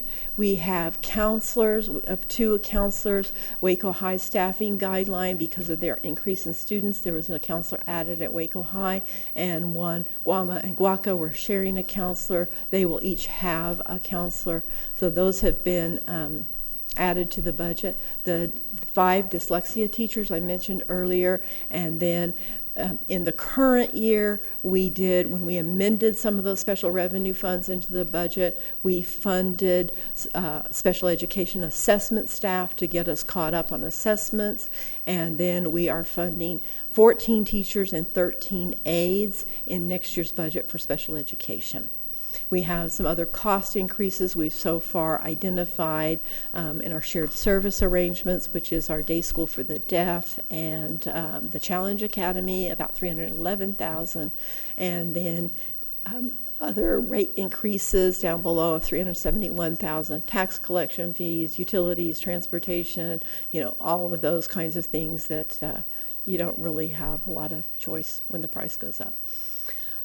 The other thing that I did earlier this year when we talked about the change in our low socioeconomic counts, when we put out our Title I funds, because we are now based on the direct certified, a lot of our campuses, the funds shifted between campuses, and a lot of campuses lost sizable amounts in their Title I funding. So to make up for that, knowing that we are going to get an increase in the comp ed funding, I went ahead and put some money out for those campuses to make up for those losses, to help offset those losses of about $615,000. So a lot of that comp ed money has already been allocated to the campuses. We have additional requests for the budget. Surprisingly enough, David and I were talking about this earlier, we have these years when we're getting no new money, and I get $1.5 million in additional requests. In a year when we're getting money, I get $500,000. So it's kind of interesting, but I'm happy with that because we have some long-range plans that we're trying to fund as well. As you see there, I'm showing a decrease for our fine arts. We have a 5-year plan that has been, actually we're in our second 5-year plan for fine arts. Last year, the last 2 years, we have had band uniform replacements, first for Waco High, last year for University High. And so we don't have that's hefty amount of about $130,000 when we replace band uniforms. So we don't have that this year, so that actually is going down about $80,000, replaced with some other things. We did add this year in that plan stage curtains for our elementary schools. We started realizing how terrible the stage curtains were at elementary, and so we've put them on a replacement schedule, and we'll be be replacing their stage curtains over the next few years.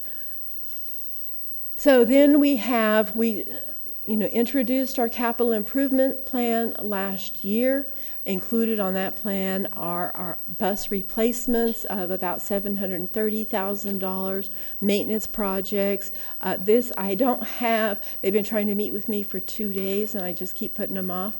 But based on last year, it was about $970,000. I think it's a little bit more this year. And then police car replacements of about $100,000. And then I think you received, when we amended the $1 million in for the technology infrastructure last month, I think they gave you a copy of the technology plan. That is something that they've been working on all year to come up with their plan.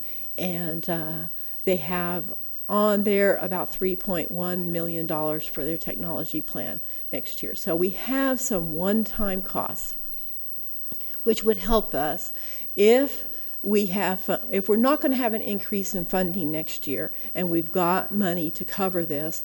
These, for the most part, I mean, yes, there's always things planned for another year in all these categories for HVAC replacements and all of those things. There's more on the technology plan in future years, but these are costs that you don't really want to have to delay them, but if we did have a shortage, there could be adjustments made in these areas. And I do think the technology plan for that third year is lower than this $3.1 million in next year, because we just let ourselves get into some pretty serious situations. I think we've had some situations where our email has been crashing and we're out of space. So the thing we did this summer was storage for our system because we were out of space for our technology.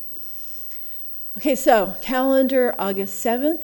We are required by law to present a proposed budget by August 20th, and then we have to post in the newspaper for a minimum of 14 days, maximum of 30 days before we adopt the budget. So right now we're planning on Wednesday, August 7th, to present for the presentation and discussion of the proposed budget and the proposed tax rate, and then we will look at the final proposed compensation plan and adopt that night, because we want to get that adopted before the teachers come back to work I think it's the next day, actually. And then on the 22nd, we are also required by law to have a public hearing on the proposed budget and tax rate.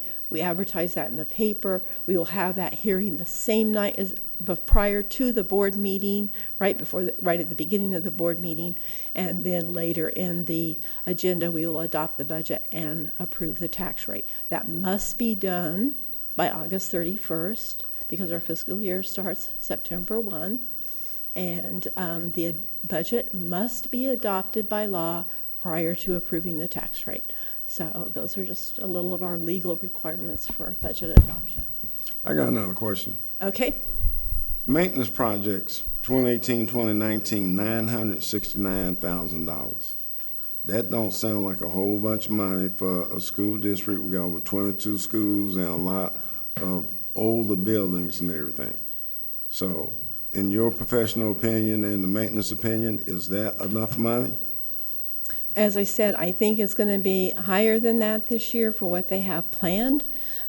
We have been putting quite a bit of money into maintenance projects. I have had about a $700,000 pot of money that we've been funding every year up until the current year, when we will probably spend all the rest of it by the end of this year. We've still had some remaining bond funds that were savings from projects. We did everything we were supposed to do in the bond funds, but we had some of those dollars in the bond funds had been identified for HVAC work and plumbing work and electrical work. So we have just continued using some of those funds under those categories to do some of those projects. As I said, I think those will be fully spent by the end, they assure me they're going to be fully spent by August 31st, because I don't want to end up with an arbitrage issue and have to pay money to the IRS. But anyway, so those should be spent out. And when that happens, they had, I think, about $350,000 to $500,000 left in the current year they're spending. So I think that's why I imagine this amount is going to go up from the $1 million to about $1.5 million for them next year. But they are working on a plan, and I think they do want to do a presentation a little bit, maybe in August or September, on the capital improvement plan. That would be appreciated, yeah.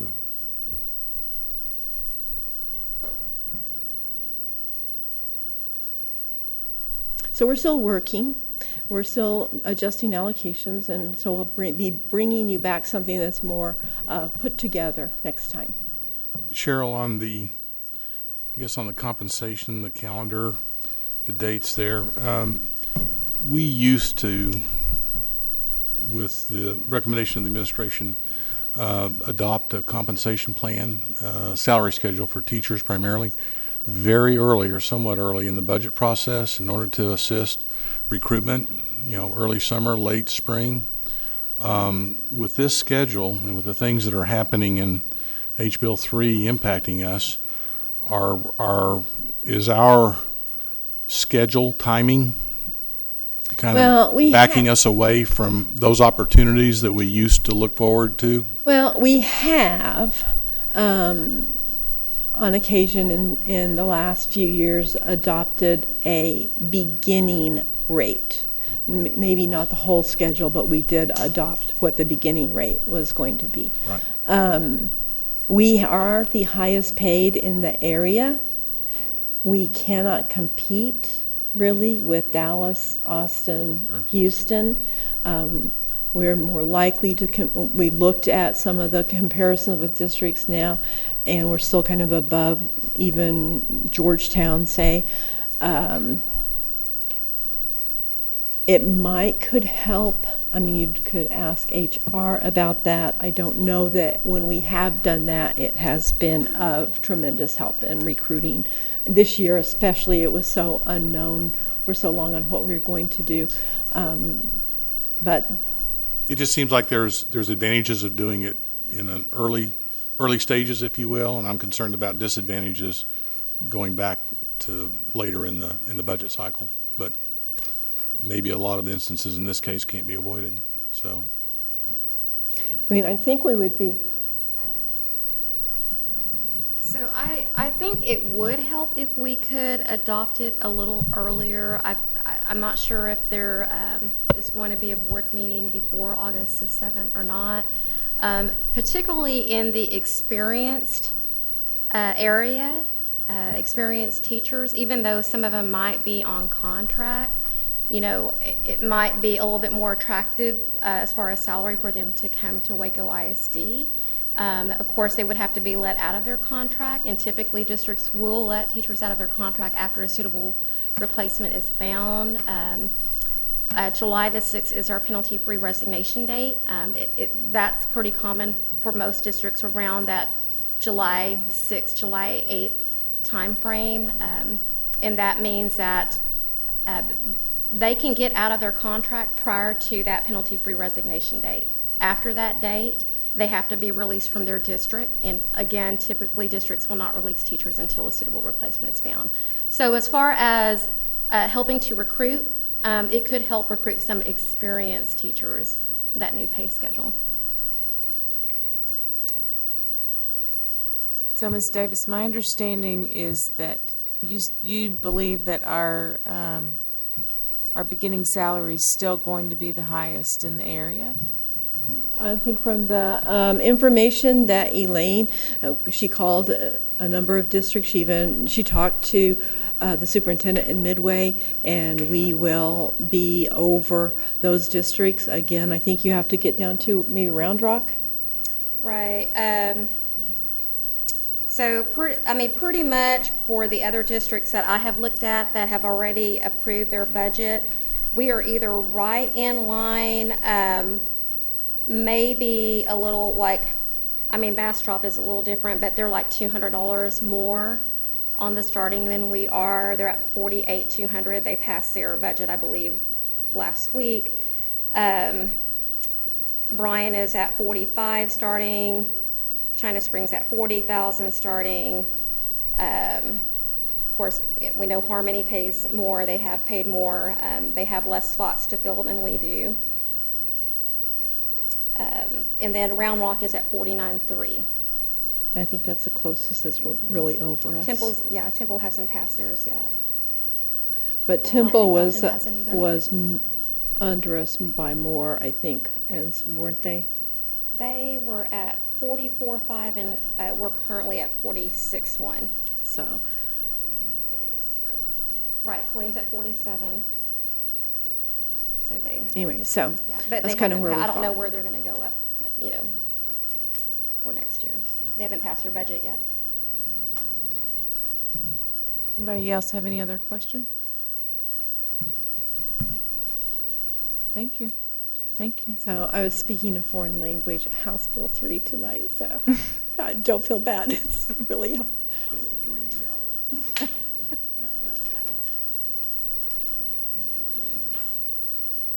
Okay, from one set of numbers to another. I'm not sure who's going to start here. Dr. Rowe? Here we go. I'm going to start.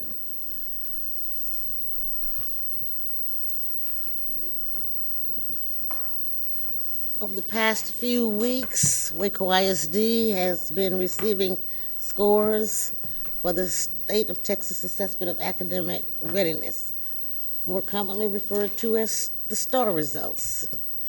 These data files already have been updated multiple times by the state, and there may be further updates before the accountability ratings are released in August.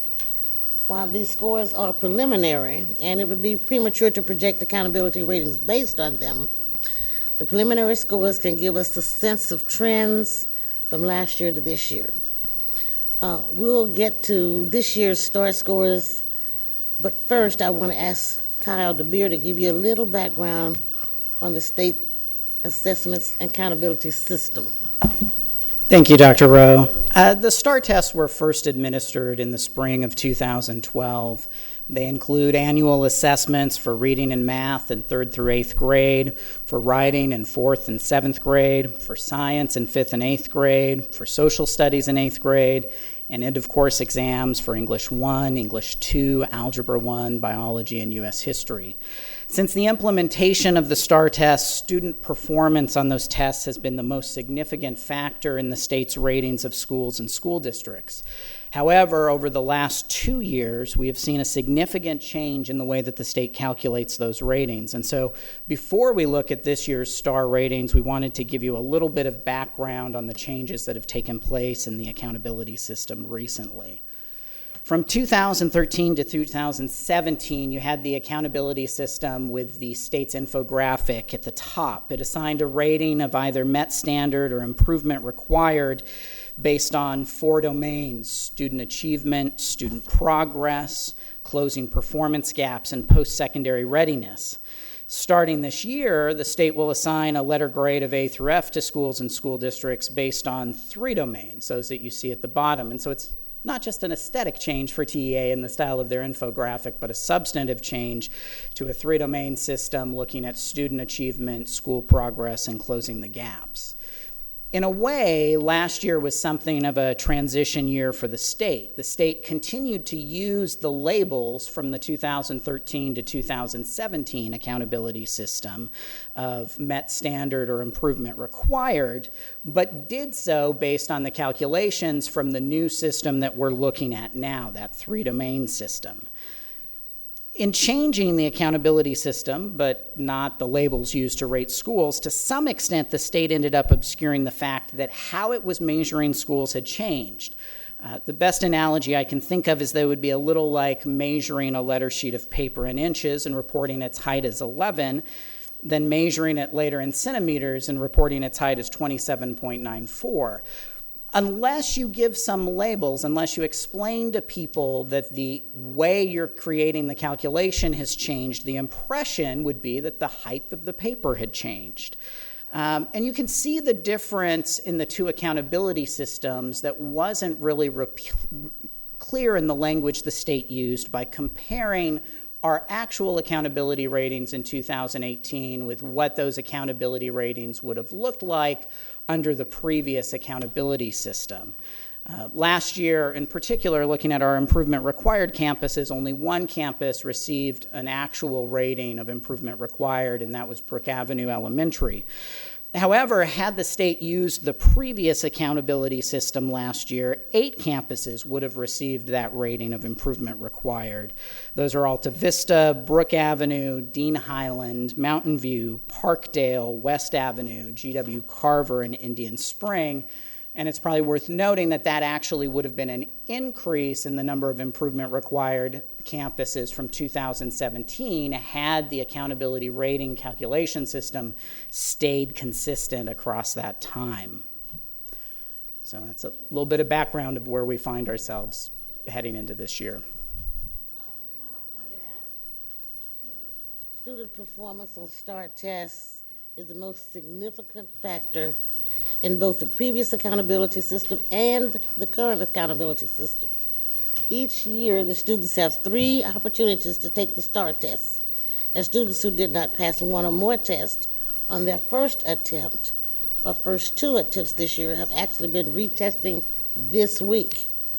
In calculating this year's accountability ratings, the state only considers scores from tests that were administered before June 1.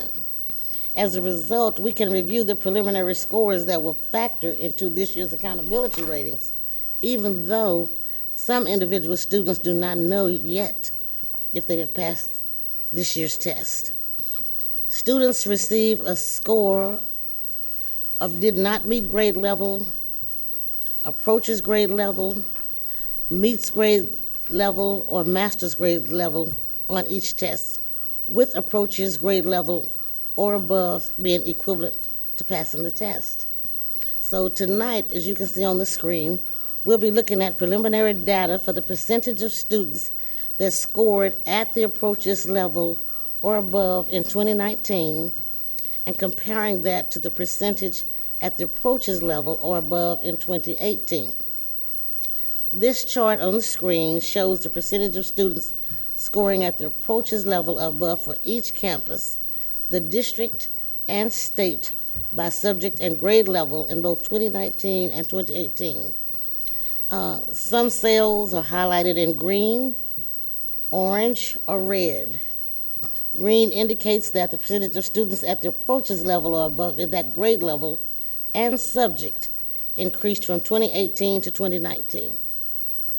Orange indicates that it stayed the same, and red indicates that it decreased. So you can take a look at that spread and get an idea of what that results looks like. The top row in each section, which is highlighted in gold, shows the percentage of students statewide who scored at the approaches level or above at that grade and subject. The next row shows the percentage at the approaches level or above district-wide. If you count each grade and subject district-wide, there were 23 assessments. The percentage of students scoring at the approaches level or above increased from a majority 14 of the tests, and it declined for 8 tests. Statewide, the percentage of students scoring at the approaches level only declined for 4 tests. Interestingly, on one of these 4 tests, 5th grade writing, Waco ISD students actually made significant gains and nearly erased the gap between the district and the state. If you count, looking at the elementary schools at the top of this chart, if you count each grade and subject at each campus, there were 120 assessments at the elementary level. Out of those, the percentage of students scoring at the approaches level or above declined in just over half of them, 64, compared to last year. While we saw small gains in the percentage of students scoring at the approaches level or above in fourth grade writing, at the elementary level, this remains the largest gap between our district and the state. In fact, just over half of our students, 53%, scored at the did not meet level for fourth grade writing. On the other hand, we saw gains at nearly 2/3 of our elementary campuses and the percentage of students scoring at the approaches level or above for fourth grade reading. For some time, this board has been focused on third grade reading, and rightfully so. Whether a student is reading on grade level by the end of third grade is a critical predictor of future academic success. This preliminary data shows 58% of third graders scored at the approaches level or above for third grade reading. That was a slight decline district-wide, 3 percentage points from last year. Third grade reading scores also declined at 9 of our 15 elementary campuses compared to last year. Among our elementary campuses, there are a few outliers. Bells Hill and Providence Heights each outperformed the state on 4 of the 8 tests. At Alta Vista and Brook Avenue, the percentage of students scoring at the approaches level or above increased 3/4 or 6 of the tests. Meanwhile, Dean Highland, J.H. Hines, Mountain View, and West Avenue saw the percentage of students scoring at the approaches level or above decline for 3/4 or 6 of their tests. If we look at the middle schools, counting each grade and subject at each campus, there were 50 assessments at the middle school level, and the percentage of students scoring at the approaches level or above increased for a majority, or 31 of those tests. In 8th grade social studies and Algebra 1, every middle school campus maintained or improved on the percentage of students scoring at the approaches level or above compared to last year. Also, in 6th grade math, 8th grade math, and 8th grade science, all but one campus maintained or improved on their scores for each test. Among our middle school campuses, there are also a few outliers.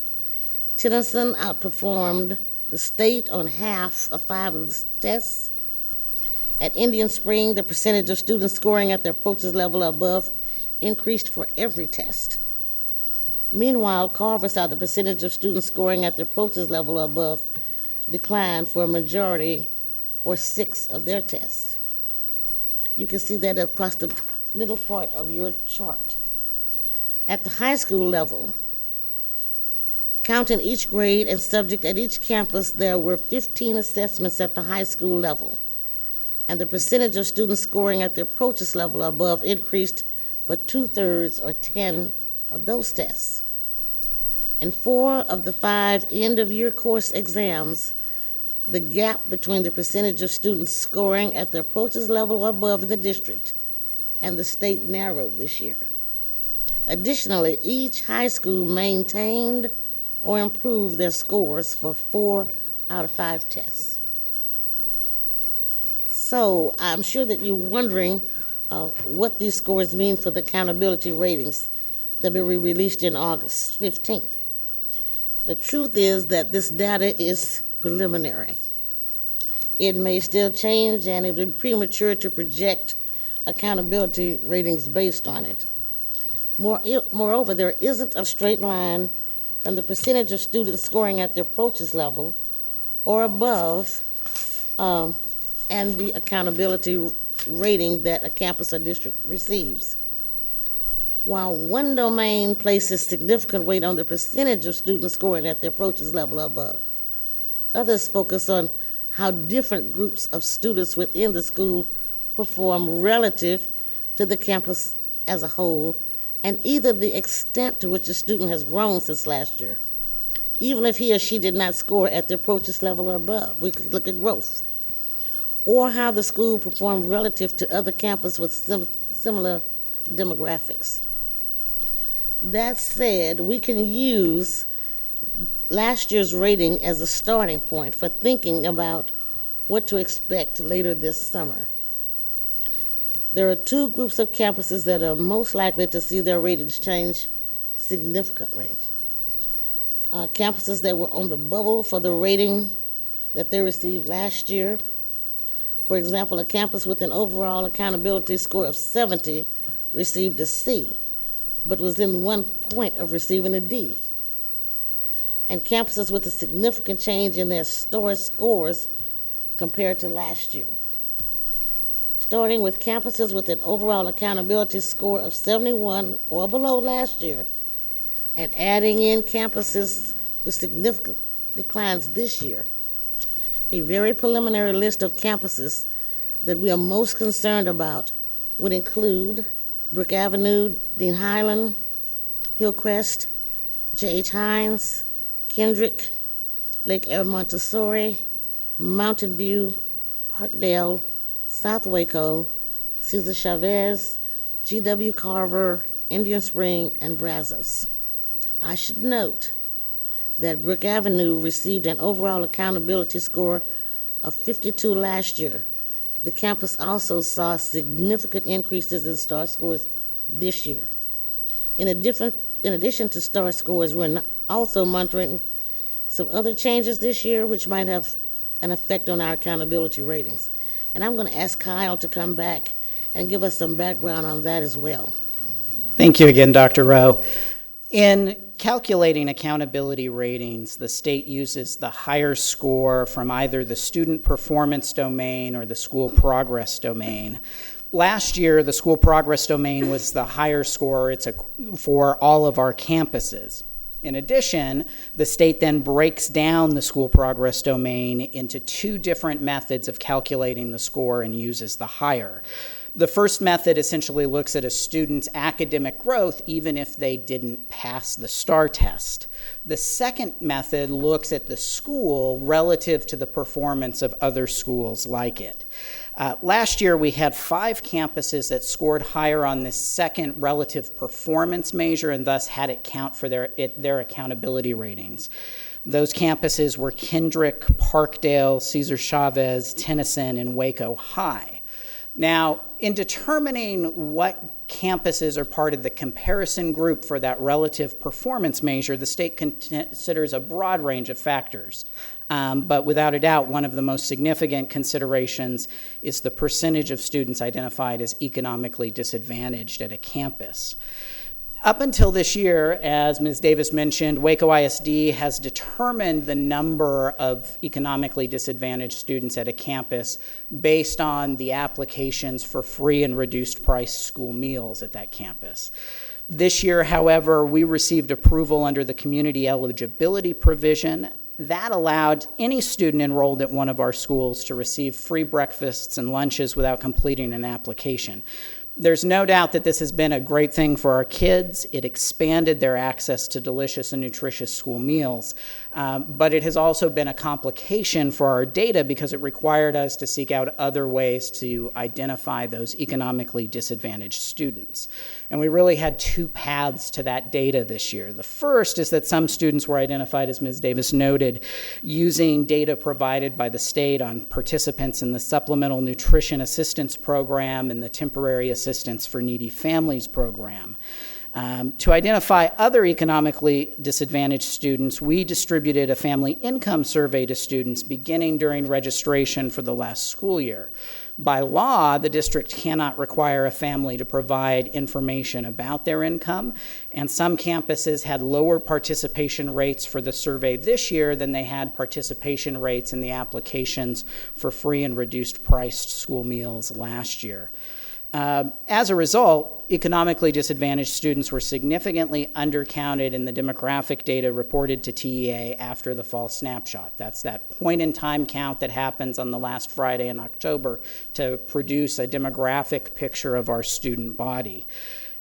In fact, if you look at the first column, you'll see, and across this chart in the blue, what was reported last year.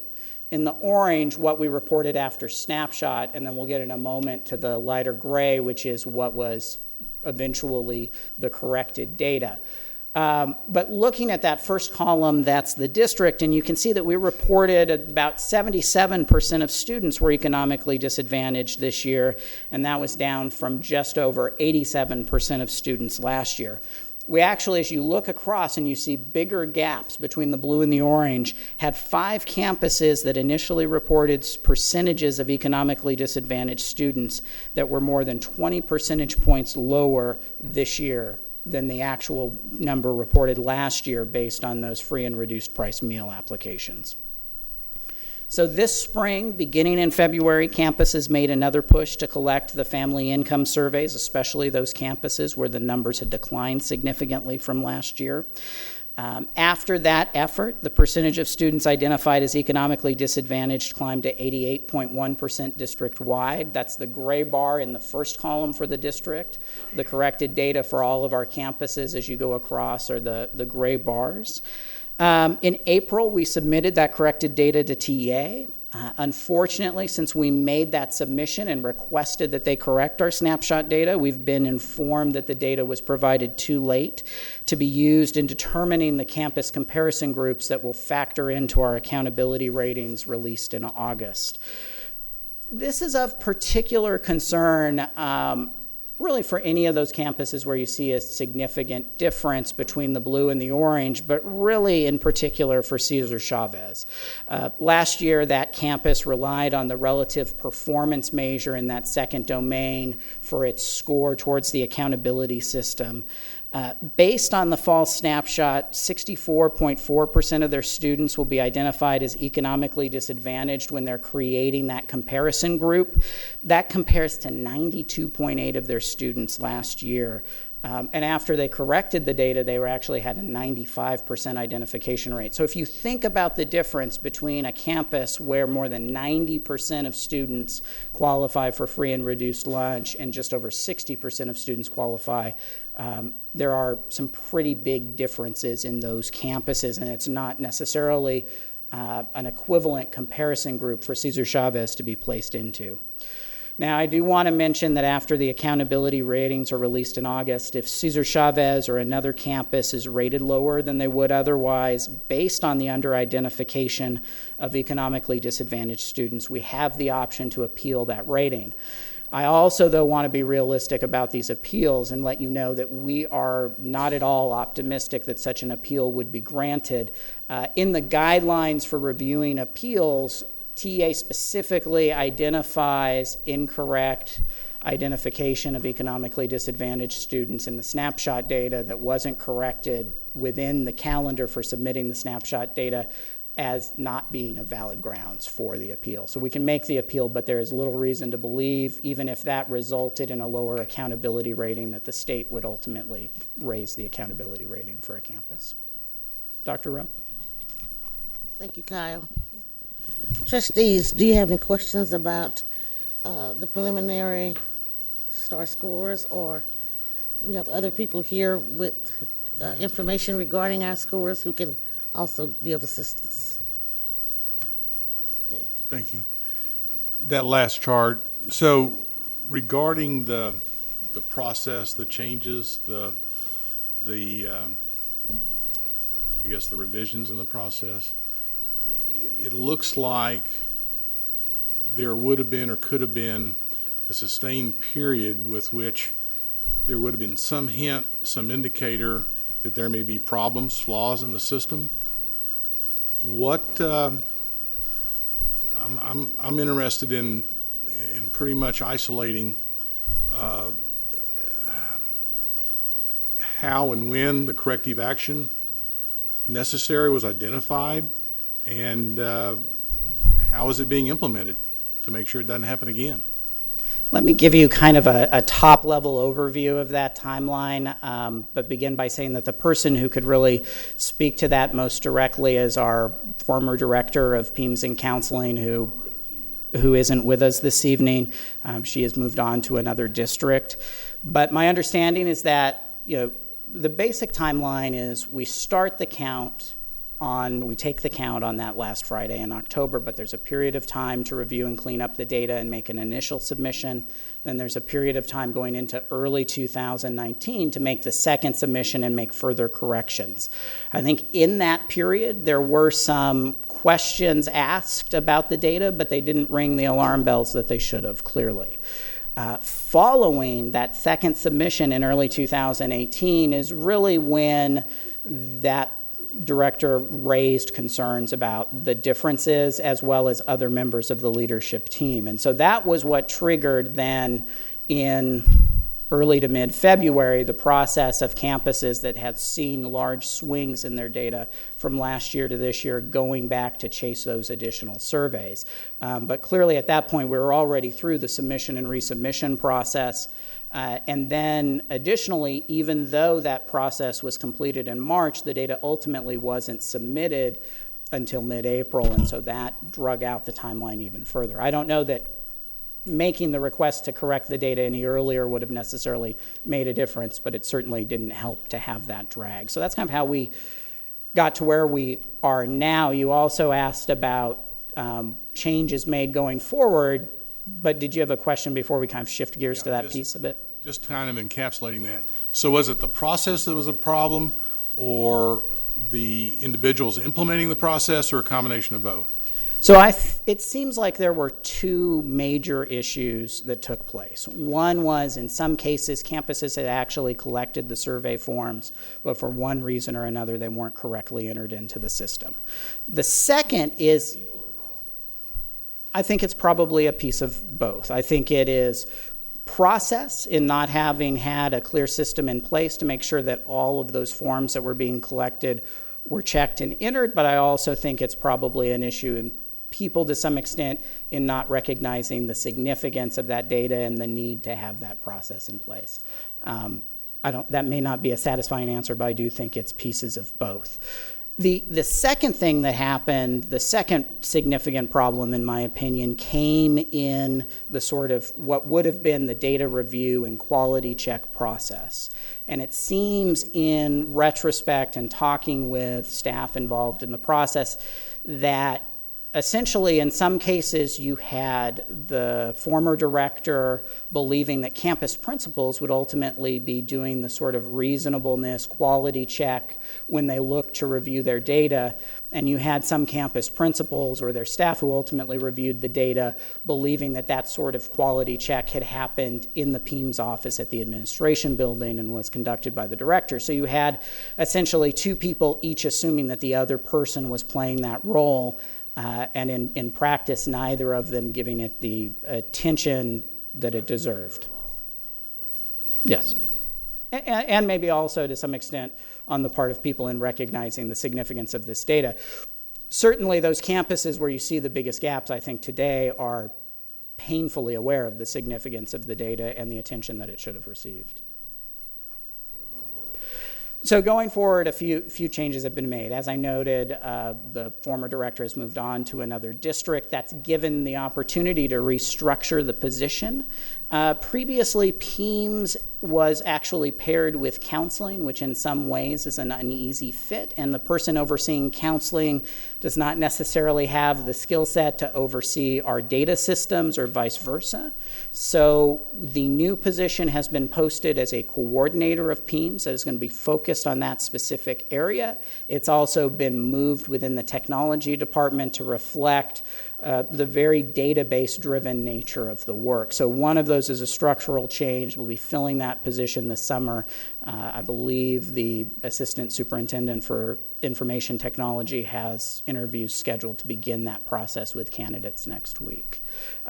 In addition, we've had a series of conversations both individually between district leaders and principals and with principals as a group through principals meetings about the importance of this, the need to focus on it, and have also laid out a calendar to check on that data and to chase those surveys beginning with the registration process instead of waiting until after snapshot or even after data submissions to see what we have. I'd also like to add to that, the Regional Service Center has actually come over, and they have worked with us hand in hand to clear some of this data up and to make sure that we are submitting things in a timely manner, even for the summer session. So I think additional training and support from them will help our campus principals and the PEIMS people on those campuses to understand the importance of it and to understand the accuracy in getting it done. Okay, fine. So beyond the people and process, the combination and the elements that bubbled up through this situation, is there organizational issues that need to be addressed? Well, I think in part those are being addressed through the reorganization of the position that Dr. Rowe has led.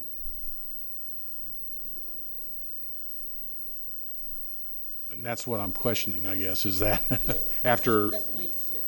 well, it is, but is that after a good degree of due diligence? Okay, all right.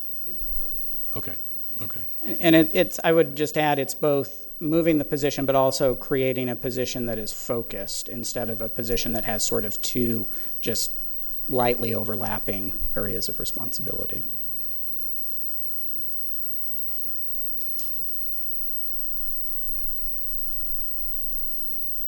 Anyone else have a question? Well, I think what you've demonstrated is the problem of taking a very complicated system and putting a letter grade at the end on a school. And here we have campuses who are going to receive letter grades that the state's going to publish on bad data. And in the end, that is a really sad state of affairs for the students at those schools, our families, and the staff, who no doubt worked really hard in a system that you have a person or people making a mistake with data that will have really serious consequences for the campus and then for the district, because once those grades are published and available for the public, there's absolutely no way we're going to be able to explain the nuance behind a letter grade. And then at that point, probably it'll just sound like we're being defensive. So it's really a no-win situation for our schools, but it is a really great illustration of how this system in the end is not good for anyone in our community when you end up taking all these numbers and all these tests and all these kids and driving them into an A or an F. But that is what it is, and my understanding is the state's going to release those letter grades August 14th? August 15th is when they're publicly released. Typically, districts receive them the day before. Although sometimes it's very late in the day before. Thank you for giving us the clarity of that explanation as well. I mean, you've given us a good, thorough understanding of kind of the sequence as well as the process, and I think it's a tremendous help. Outcomes are yet to be determined, but it is unfortunate. It sounds like the appeal process is not, I think you said hopeful from an outcome standpoint, albeit if it had been perhaps moved forward when it was originally detected, maybe that would have been even a greater possibility than it is now. But that's apparently not going to happen. So.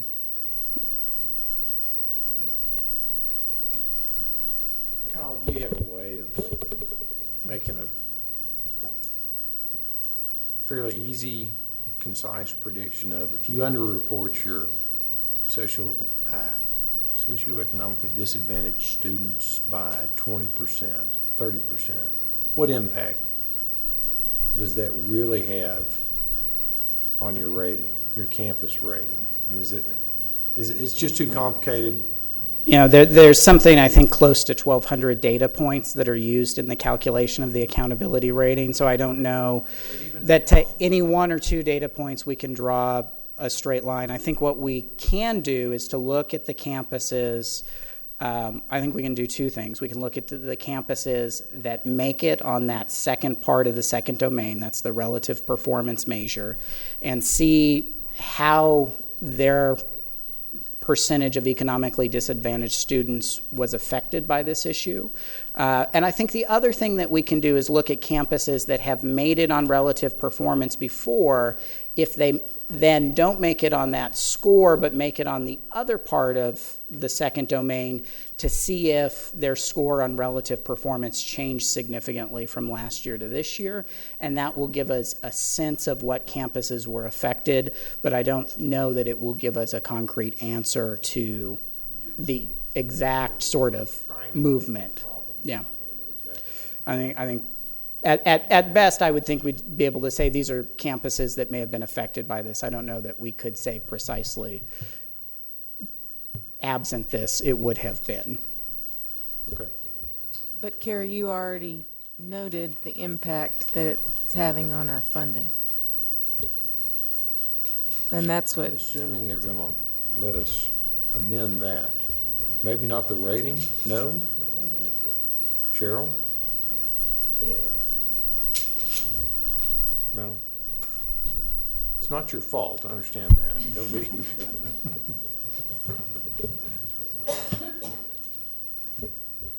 Just yell at me. Okay, I'm just going to yell at you. It will not have an impact on our funding only because it fell in this current year. If it happened next year, it would have had about a $2 million impact. But because this year we're under that CEP kind of umbrella from April 1st that they measure it on. Right. And that's how TEA kind of set that. It did not impact us in the current year. And as of next year, we'll have it cleaned up when we are going to start using those numbers. So we kind of lucked out that it happened, I think, in this 1 year. And, No. Yeah. Good job, Cheryl. Financially. Okay. Thanks. anyone else? All right, thank you. Since we will not have a regularly scheduled meeting in July, this may be our last look at this until we get the official scores in August 15th. And then we can look at the final results again and see what's different or changed. I would like for Tammy to come and share with us the impact that the testing that's going on now will have, and whether or not there'll be any additional concerns we need to know in regard to accountability and what kids are currently testing. Good evening. Bear with my voice because I'm just trying to get it back. But I just wanted to clarify one thing, especially with the eco-disadvantage scoring that impacts testing. There's two ways that it affects our accountability. We have 3 domains. Domain 1, economically disadvantaged, has nothing to do with those scores. Domain 2, we have Part A and Part B. Part A is student progress, just basic student, the growth of students. Part B is that relative performance you heard Kyle talk about just a few minutes ago. That's the part that is impacted by our snapshot scores. We have Domain 3, where economically disadvantaged is also a big part of, as far as numbers go. What happened with our accountability is as soon as I became aware that there was an issue, because I'm on a different scale where I have deadlines to submit pre-coding for test documents and all of that information. As soon as I became aware that it was early, right before our April first round of testing. So I knew that our answer documents were not going to reflect correctly. So we were under the understanding when the call was made to TEA that possibly we could correct our answer documents and it would be fine. And that was just through ETS at that time. So I frantically got out, and we spent hours at every campus correcting answer documents because we can manually do that to override the pre-code score. So we did that only to find out after the fact from TEA and from performance reporting that because relative performance measures school by school, they have to have a very fair playing field in order to create that list of campuses that you're going to be compared to. So when they did that, that's the reason that Domain 2, student progress, the relative performance category where you're compared against 30 different campuses across the state, that's the snapshot data that was used that was very wrong. The flip side is for Domain 3, the economically disadvantaged scoring that is used there comes directly from the answer documents. So the economically disadvantaged numbers that are in Domain 3 used for accountability are correct. So we have two things kind of playing against each other there. So the biggest concern right now that I have is that those campuses who would have made it, because you go with the best of Domain 1 or 2 and the highest of Part A or Part B of Domain 2. And I know that's complicated in a variety of ways. But the economically disadvantaged scoring there goes from snapshot in that one part to the Domain 3 where it was accurately measured, and our economically disadvantaged numbers were correct on the answer documents. So I just wanted to make sure that you had both pieces of that as you're going into when we get closer to determining accountability. Is that clear as mud? Okay. Anything else? All right.